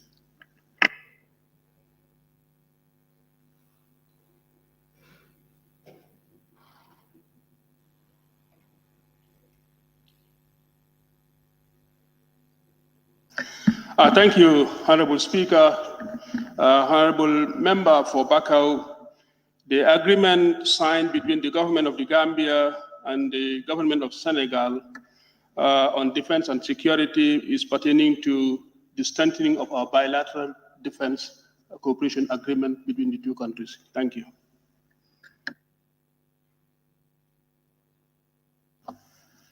Member for Central Badebo, you have the floor. Thank you. Minister, can you make this clarification to the House? Those in Phoenix, are they on economic mission or different mission? Thank you, Honorable Member. They are part of the economic mission in the country. Member for Fonyi Bentang. Thank you, Honorable Speaker. Honorable Minister, how will this joint combat benefit the Gambia? And does that warrant them to go into Casamas? That warrant our soldiers to go into Casamas, patrolling there? Honorable, can you repeat your question, please? I ask, how will this joint combat benefit the Gambia? And does it warrant them to go inside Senegal? Only one question. One question. Only it one. may be pregnant. No pregnancy here. We don't have midwives to help us deliver them. Only one question. No midwives here. No, we don't have midwives to help us deliver those pregnant women. You have, please ask only one. Oh, okay, Minister, please proceed. Yes. No, what I asked is, I said, how will this joint combat benefit the Gambia? You said the joint the agreement between the Gambia and Senegal. How will it benefit the Gambia? Thank you. The agreement on defense and security cooperation agreement between the two countries will enable both countries to have joint access to combined or joint patrols, military training capabilities, joint exercises between the two armed forces. It also enabled the exchange of information, conduct of training, and capacity building between the two sides. Thank you. Member for Lower Salem, you have the floor. Honorable Minister, I think you need dialogue with the member for Central Fonyi Councillor. I want to know the difference between economic Senegal and economic ECOWAS. Do we have two economic? Because I know these people are representing ECOWAS here. Do you have two? Thank you, Honorable Member for Lower Salem. We have only economic mission in the Gambia, which comprises both contingent from the Senegalese, Ghanaians, and also Nigeria, and also their civilian components as well. Thank you. Member for Janyamure, it's your turn. Thank you. Honorable Minister, How long is the economic mission in Fonyi going to stay within that environment? Thank you. Thank you, Honorable Member for Janjambure. That is the decision of the heads of state and government of the ECOWAS countries. Thank you. Question number 409 of 2023 by the member for Fonyi Councillor. All right, thank you very much, Honorable Speaker. Honorable Speaker, could the Honorable Minister of Defense inform this August Assembly about the alleged theft at the 4th Infantry Battalion, which occurred on the 20th of September, 2023, at the house of former President Yahya Ejeje Jammeh in Kanilai, resulting to the loss of one big mattress, a medium-sized television screen, 2 washing machines, 3 deep freezers, 10 dining chairs, and all VIP suits coats, even though the residence is now a military barracks with posts on both sides of the compound. Thank you. Thank you, Honorable Member of Fonyi Councillor. Honorable Speaker, my ministry only got to know about the alleged theft reported at the former president's house in Kanilai from the questions raised by the Honorable Member for Fonyi Councillor. We have since tasked the Gambia Armed Forces High Command to conduct a comprehensive investigation into the matter and to furnish my ministry with the outcome. We shall share the outcome of the investigation with this August Assembly. Thank you. Thank you. Honorable Minister, if I may put this to you, is the Army really furnishing information to you on time?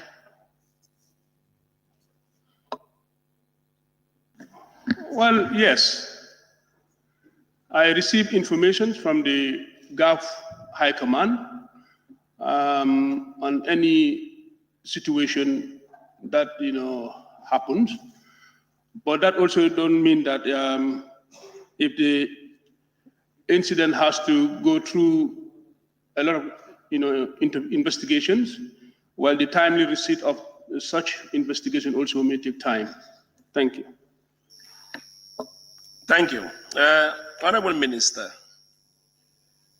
a compound owned by the former president is now a 4th Infantry Battalion, where this theft has occurred. Currently, has your ministry visited to see the happenings at the scene? My ministry have not yet visited the site. However, the investigation is ongoing, so we will wait until we receive the outcome of the investigation from the High Command of GAP. Thank you. Member for Central Badibu. Thank you. Honorable Minister, who is in charge of the former president's house? Who is taking care of the house? I am not in a position to say who is taking care of the house. I'll have to find that out. Member for Lower Salem. Honorable Minister, in your response, you have indicated you only know this theft after when the member submitted this question. My question here is whether this theft was reported at the police, the nearest police station. I have no information about that. The member for Joshua. Thank you, Honorable Speaker. Honorable Minister, the area that the incident happened, is it not under the control of your men that's on guard, on duties? That is correct. It is guided by the soldiers of 4th Infantry Battalion. Member for Bakau. Thank you very much, Honorable Speaker. Honorable Minister, the date of the theft was 20th September to now is more than 90 days. Don't you think the investigators should have reported back to you by now? Correct. We have asked them to submit the investigation, so we are still waiting for the outcome. Notwithstanding, we will also instruct them to expedite actions. Member for Woolly East? That's withdrawn.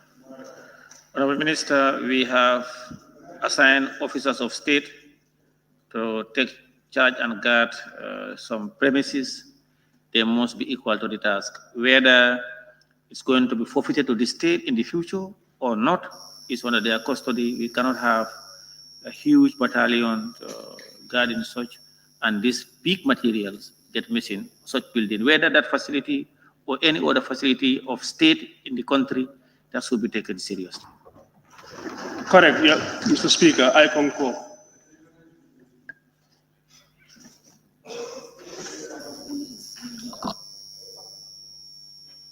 Police?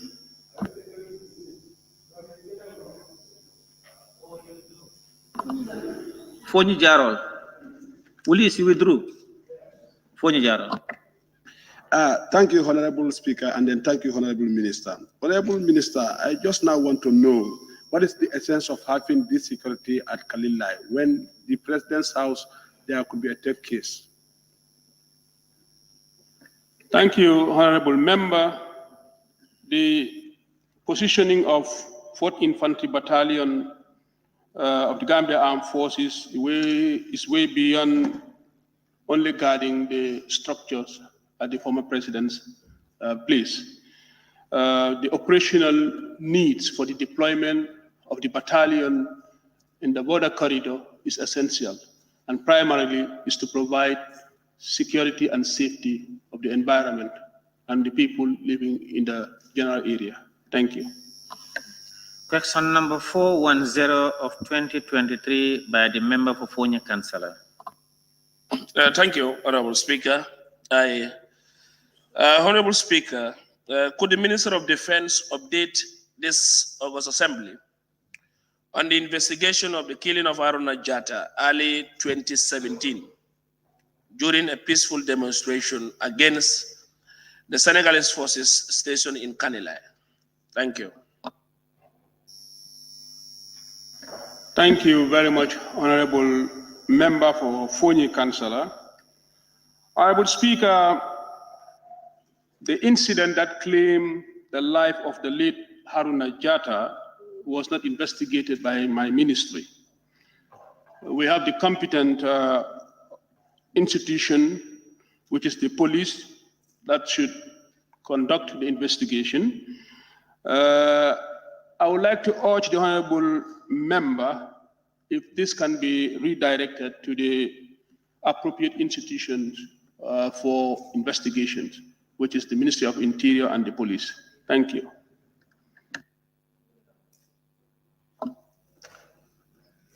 Thank you. Honorable Minister, this is defense, and these are forces that were sanctioned by a comic, and they are in your mandate as the defense minister. Haruna was killed. A week later, the same force was repatriated back to Senegal.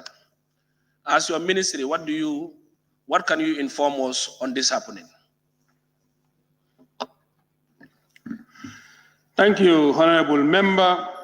Like I said, the incident unfortunately happened during a demonstration, and the only competent institution to conduct this investigation where life was involved is the police. I'll further ask the Honorable Member to kindly redirect the investigation to the police. Your ministry being defense, and these are able men and women as soldiers. As Minister of Defense, what would you say to the happenings that a life of a citizen of Kanilai has passed away as a defense minister? Thank you, Honorable Member. The incident is regrettable. A citizen of this country's life is lost. We convey our condolences and our fervent prayers to the families of the late Haruna Jatta. Thank you. The member for Fonyi Bintang. Thank you, Honorable Speaker. Honorable Minister, in your capacity as the minister, will you come up with anything to the National Assembly or any other body for a commission to be set to investigate on the matter? No, you are out of order.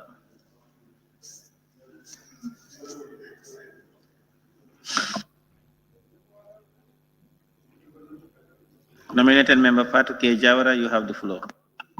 Thank you very much, Honorable Speaker. Honorable Minister, since this newfound democracy, we witnessed numerous number of demonstrations and there was no killing. What really triggered the killing of Haruna? It is peaceful or violence demonstration? Thank you. Thank you, Honorable nominated member. I cannot for certain say the cost of the life of this the late Haruna Jatta. Notwithstanding, I would request that we wait for the outcome of the investigation to give us clear footing as to what had happened. Thank you.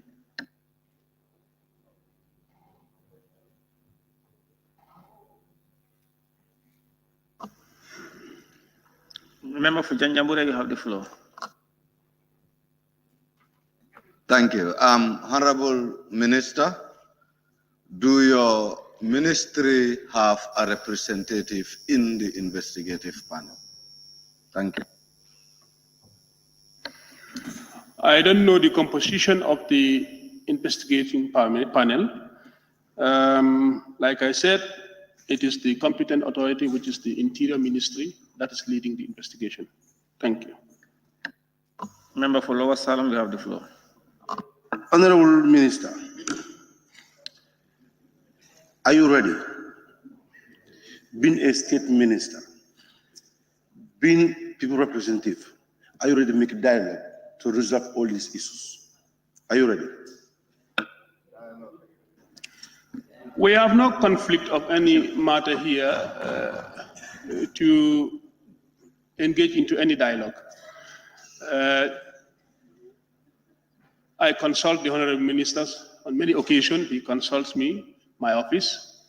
I don't think there is any issue of any problem between the ministry and that of the Honorable Member. Is it? The member for Fonyi Jarol, you have the floor. Thank you very much, Honorable Speaker. Thank you, Honorable Minister.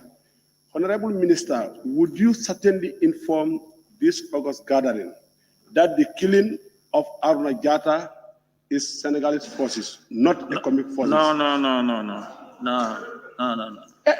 Inadmissible question. No. That is not admissible. No. You cannot reframe. It's not an object that you can adjust because of its deform. Question number 411 of 2023 by the member for Talinding Kunjang.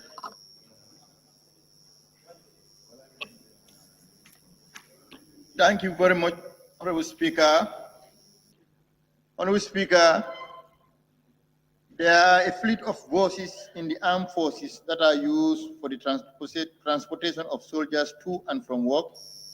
Could the Honorable Minister for Defense inform this August Assembly the current state of these buses, their fueling and maintenance, and how much each soldier is deducted on monthly basis for these services? Thank you, Honorable Member for Talinding. The buses were acquired in 2010 to facilitate transportation needs of the members of the armed forces to and from work. The buses are now very old, and now they are attracting huge maintenance cost. Fueling is done through the contribution from personnel calculated on a pro rata basis, that is the proportional basis. And they range from $100 to $250 based on the rank structure of the armed forces. Thank you.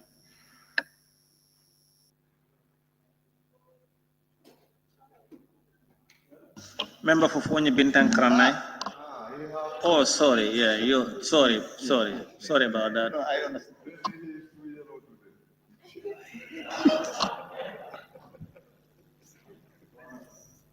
Yes, Honorable Speaker, you've mentioned that these buses were acquired in 2010. How were they acquired? Funds? What funds provided for the acquisition of these buses? Thank you. I will have to get the specific details from the GAF command as to how the buses were acquired, but I can also inform you that some of them were acquired also through the contribution from the United Nations Reimbursement Program. Some also were donated by the Gambia government. Thank you. Thank you very much, Honorable Minister. You also mentioned that the buses are very old. I would like to ask, what are the plans at the level of the ministry to replace them, so that the services can continue? I mean, it is always difficult to have funds, especially for the procurement of vehicles for transportation needs of the armed forces. But it is the wish of my ministry also and the government of the Gambia to provide the requisite transportational requirements for the movement and operational needs of the armed forces. These are also some of the things that we try to do within the limits of our budget. Thank you. Honorable Minister, does this deduction apply to all the soldiers, even the ones that are not using the buses for transport or what? And why don't you include it?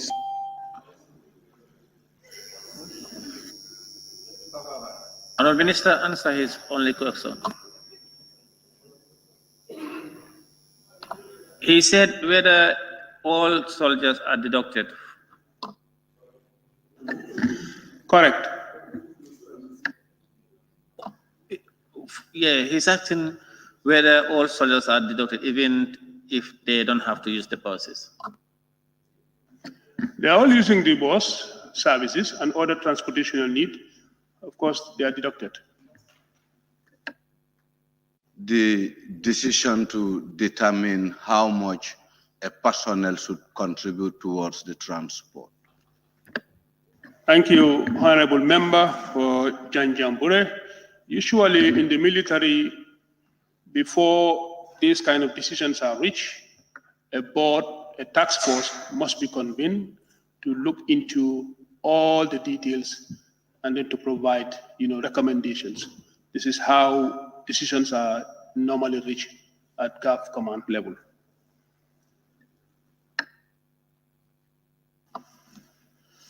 Thank you. Question number 412 of 2023 by the member for Talinding Kunjang. Thank you very much, Honorable Speaker.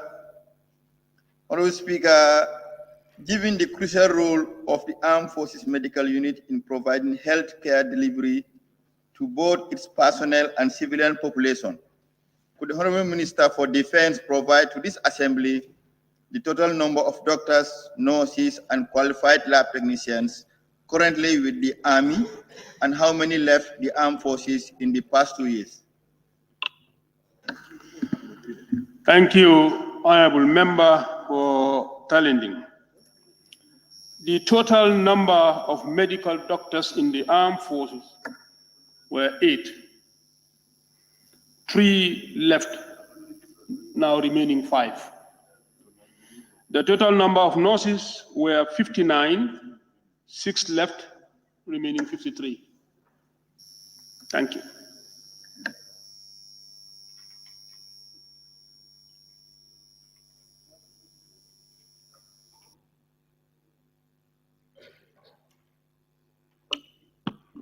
Thank you very much, Honorable Speaker. For the purpose of clarity, you mentioned doctors and nurses, but lab technicians, given the crucial role they play in hospitals, is not mentioned. Do you have any information about them? Thank you. I do not have the information on the lab technicians. I will provide that later.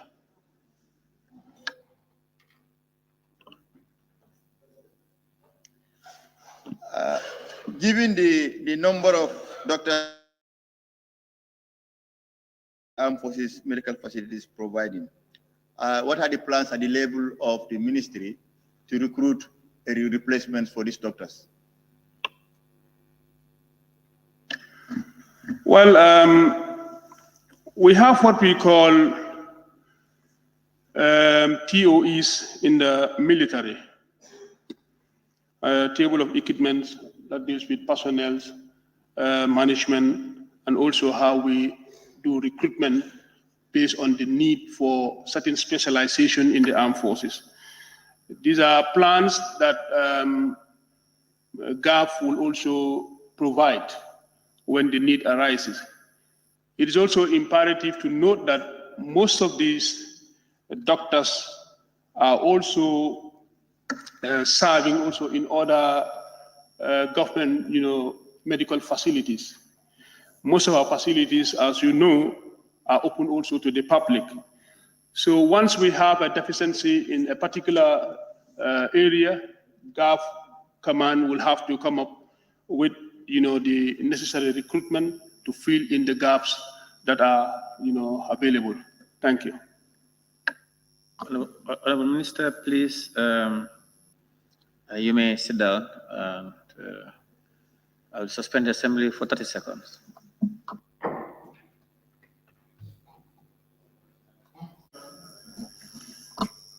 Honorable Speaker, thank you. He answered my question. That was my question.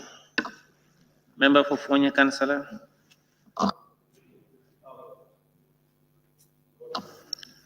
Member for Fonya Bintang. I withdraw. Member for Fonya Bondali. Thank you, Honorable Speaker. Honorable Minister, did you have any plan for those that are left in the system not to go like others? I mean the doctors. Thank you. The plan is still within the limits of the new TACOS revision, and I think it is a good package. I hope when it is brought to this August Assembly, we will have the full support. Thank you. Question number 413 of 2023 by the member for Talending Kunya. Honorable Speaker, many of the medical doctors and trained nurses are frequently quitting the armed forces. Could the Honorable Minister tell this August Assembly if this has to do with dissatisfaction with their inadequate remuneration compared to doctors and nurses in the central government? Thank you, Honorable Member for Talending. With the exception of the only two of them that came with their profession, this is Dr. Alkali Conte and Dr. Musaka, that were trained by the Gambia Armed Forces. Dr. Conte left after 25 years of meritorious service. It should be emphasized that most of the medical doctors, they are recruited and commissioned under what we call direct short service commission, which means that they are enlisted for an initial period of 9 years with the armed forces, or can be granted to serve 12 years, in which case he or she will be deemed to have served the period of reserve. After the period, they have the option to either continue their service with the armed forces or to quit. Thank you. By the Honorable Minister for Basic and Secondary Education. Thank you, Honorable Minister for Basic and Secondary Education. Please proceed to the podium.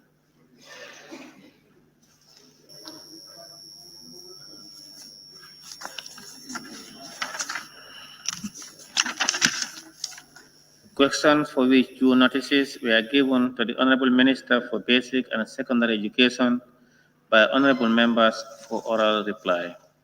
Question number 348 of 2023 by the member for Sami. Question number 349 of 2023 by the member for Bakau. Thank you very much, Honorable Speaker. Honorable Speaker, the WISE 2023 results revealed that less than 4% of 17,000 students scored 5 credits, including English and mathematics. Could the Honorable Minister of Basic and Secondary Education inform this August Assembly her ministry's strategic plan to enhance the performance management process and how committed is the ministry for the establishment of a teacher service commission? Thank you, Honorable Member. Honorable Speaker, student performance in the WAS is still a concern. My ministry will therefore not relent in coming up with strategies to address poor performance.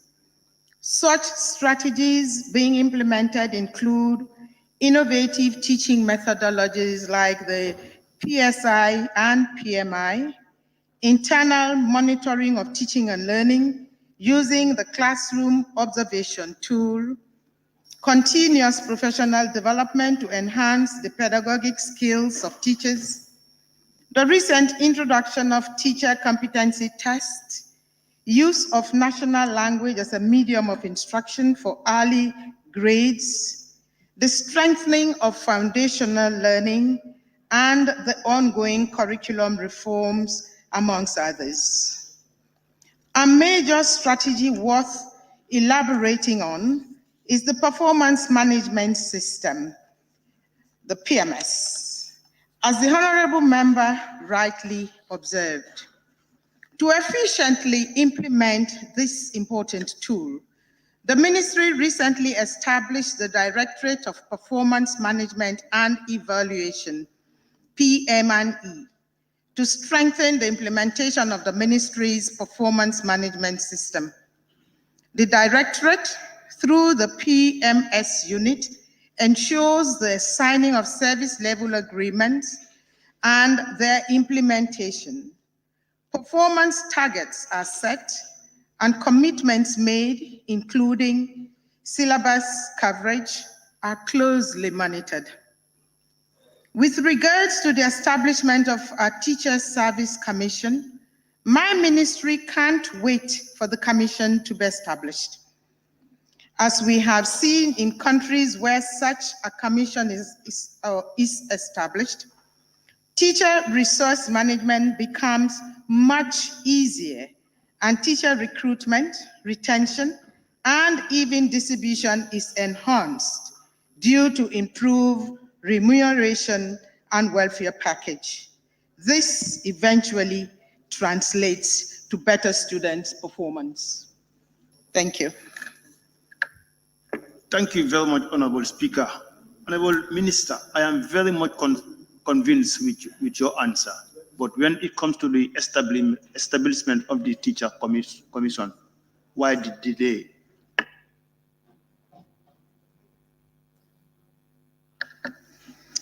Honorable Speaker, we are definitely working on that.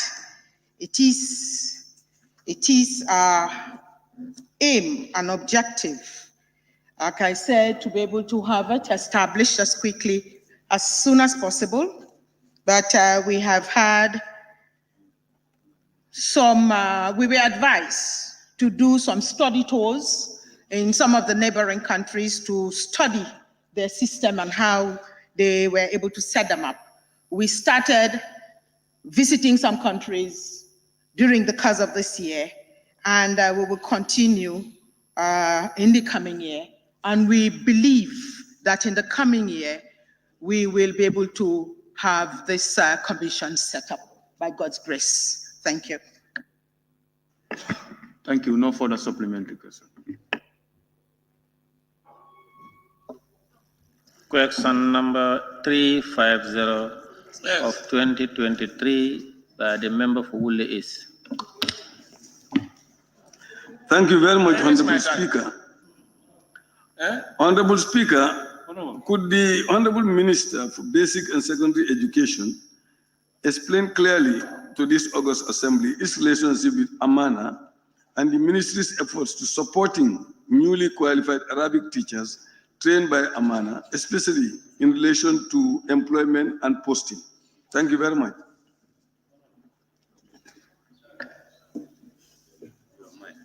Honorable Speaker, the General Secretariat of Islamic and Arabic Education, Amana, is one of the missions the ministry partners with in the delivery of education services. The Secretariat coordinates madrasa education in the country. As such, it is one of the institutions the ministry have signed a memorandum of understanding with. Through this arrangement, the ministry gives Amana monthly subvention for the payment of the salaries of teachers that the Secretariat recruits and posts into their school system as they graduate from the Gambia College or trained by Amana itself. Thank you.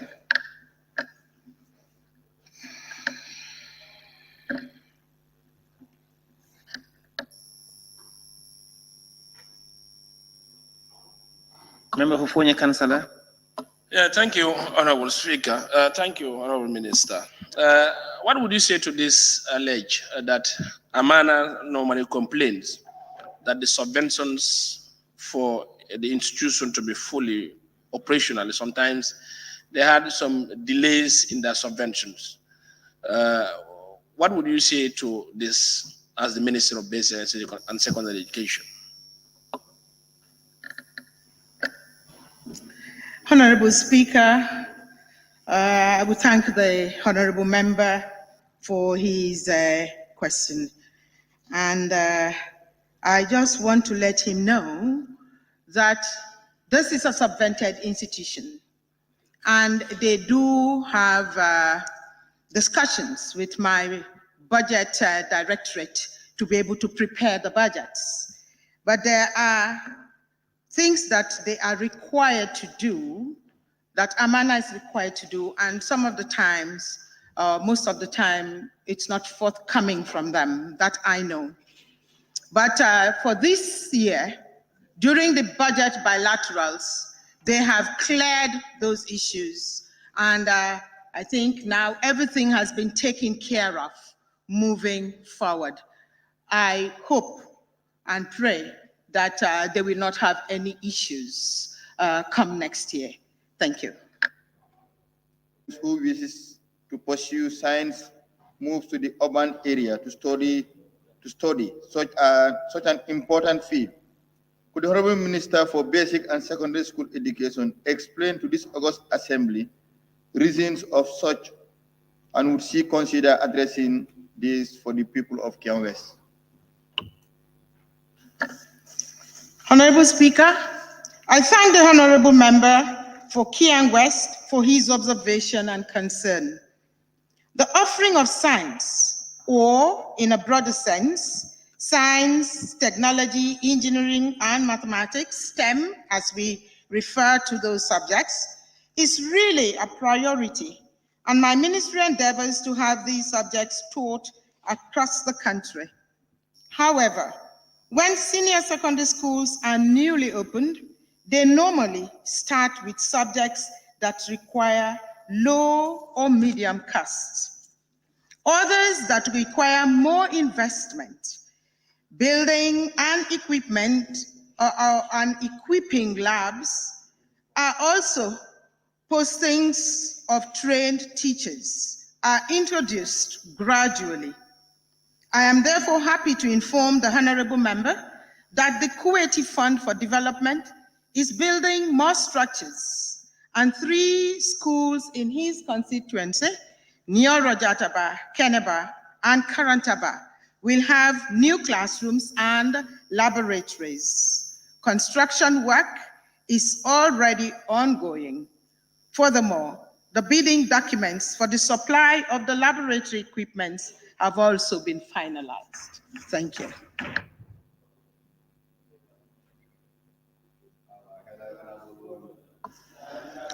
Question number 353 of 2023 by the member for Serekunda. Thank you very much, Honorable Speaker. Honorable Speaker, could the Honorable Minister for Basic and Secondary Education inform this August Assembly whether there are plans to regulate the use of mobile phones by both teachers and students during school hours?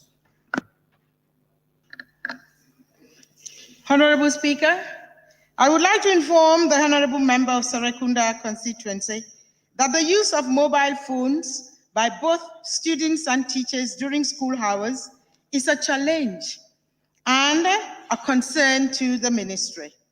However, it requires broader stakeholder consultation to appropriately address the issue. I wish to inform this August Assembly that presently we are on a mid-term review of the 2016-2030 education policy, which includes nationwide consultations with the stakeholders. The issue of mobile phone came up and was discussed exhaustively during the review. Based on the inputs, the ministry will come up with an appropriate regulation to ensure that mobile phone usage does not affect teaching and learning in schools. Thank you.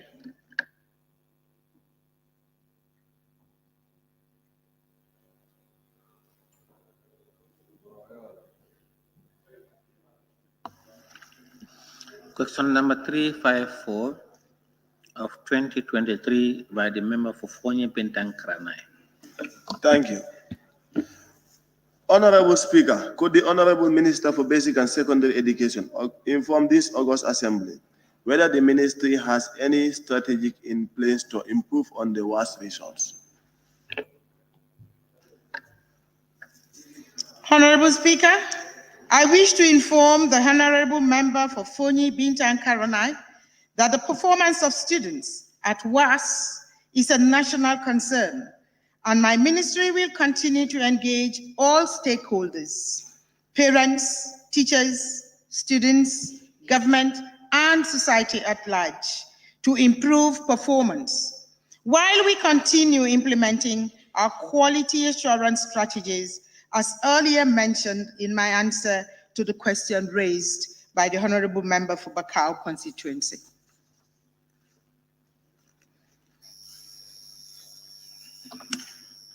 Honorable Speaker, since the introduction of School Improvement Grant, SIG, in the 2014 and 2015, which was set at a unit cost per child, could the Honorable Minister for Basic and Secondary Education inform this August Assembly if government is committed to consider reviewing the unit cost per child with view of adjusting it considering the current market realities? Honorable Speaker, the introduction of the School Improvement Grant, SIG, as we all know it, serves as an equalization intervention that created equal opportunity to all school-going children. Through the SIG, we have seen significant improvement in enrollment, retention, completion, and above all, improved quality of teaching and learning. The unit cost has been stagnant for quite some time and therefore needs revising, as the Honorable Member alluded to. However, it requires due process with the ministry, which the ministry has started following. We are therefore hopeful that the unit cost will be revised soonest to reflect market realities. Thank you.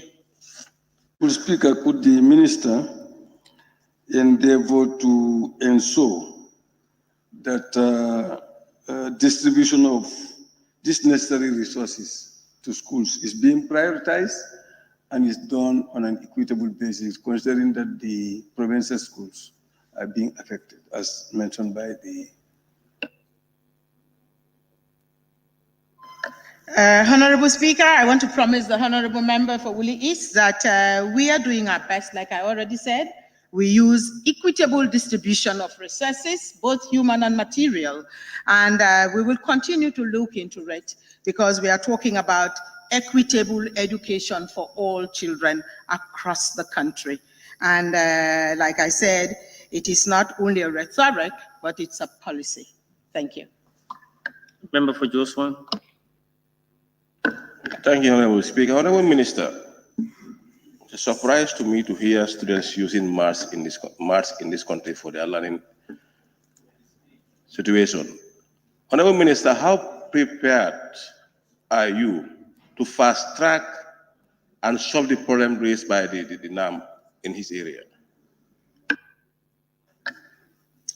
Honorable Speaker, like I said, it's nothing new to us educationists, because even UNICEF, that supports and supplies us with school materials, they supply masks for the ECD. If they knew that it was not appropriate, I am sure they would not have supplied it to the ECD classrooms. And I want to say, like I said, the little ones, to put them on chairs to sit to do their play, it's not comfortable. So they sit on the floor, on their mats. I have been to classrooms in the United Kingdom where I saw both the teacher and the children, ECD, sitting on the floor. They sit on the floor. So it's nothing strange. They have different times. They can sit on the mats to play. They can sit on the chairs to do other things.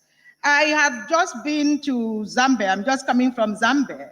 And I saw the teacher and the students sitting on the floor in their classrooms to learn. So children, little ones sitting on mats, it's nothing out of the ordinary. Thank you. Answers provided to this August Assembly. And Honorable Minister, you may go now. Honorable members, this is a good time for us to break for lunch and prayer.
yodd sa xët te quality Jasna ñoo yor seen cumbukaay tur day uyu borom Jasna pire soo ko bëggee fii si biir Gambia bi dawal foofu sa quality Jasna your number one stop shop ana sama jigéen ñi dama bëgg ngeen jox ma seen nopp garmi yi ndaxte quality Jasna amal nañ leen ay til yu toj daala poos abaaya yu yiiw waaye it amal nañ leen ay boreda yu rafet boreda yoo xam ne pour góor ñi la ak pour jigéen ñi amal nañ leen body scrub yi nga xam ne nii dafay defar seen yaram bam nice waaye it fàttewuñ fa diw yi ana sama jeeg yu pare yi quality Jasna amal nañ leen fa andi cuuraay yu neex house spray ak bépp xeetu baax pour seen biir néeg dama ne atum ren jii ku sa jëkkër mere ku ne yow la neex ndaxte quality Jasna ñëw na si dëkk bi pour defar sëy yi make-up artist yi bàyyi leen gannaaw ñu ngi leen fa amal ay make-up product yu quality waxu leen léegi nii foofu sa Westfield jàkkaarloog monument bi wala nga jokkoo quality Jasna si 250 01 24 ak quality Jasna taaral sa bopp taaral sa néeg waaye it dëggal sa alaaji aas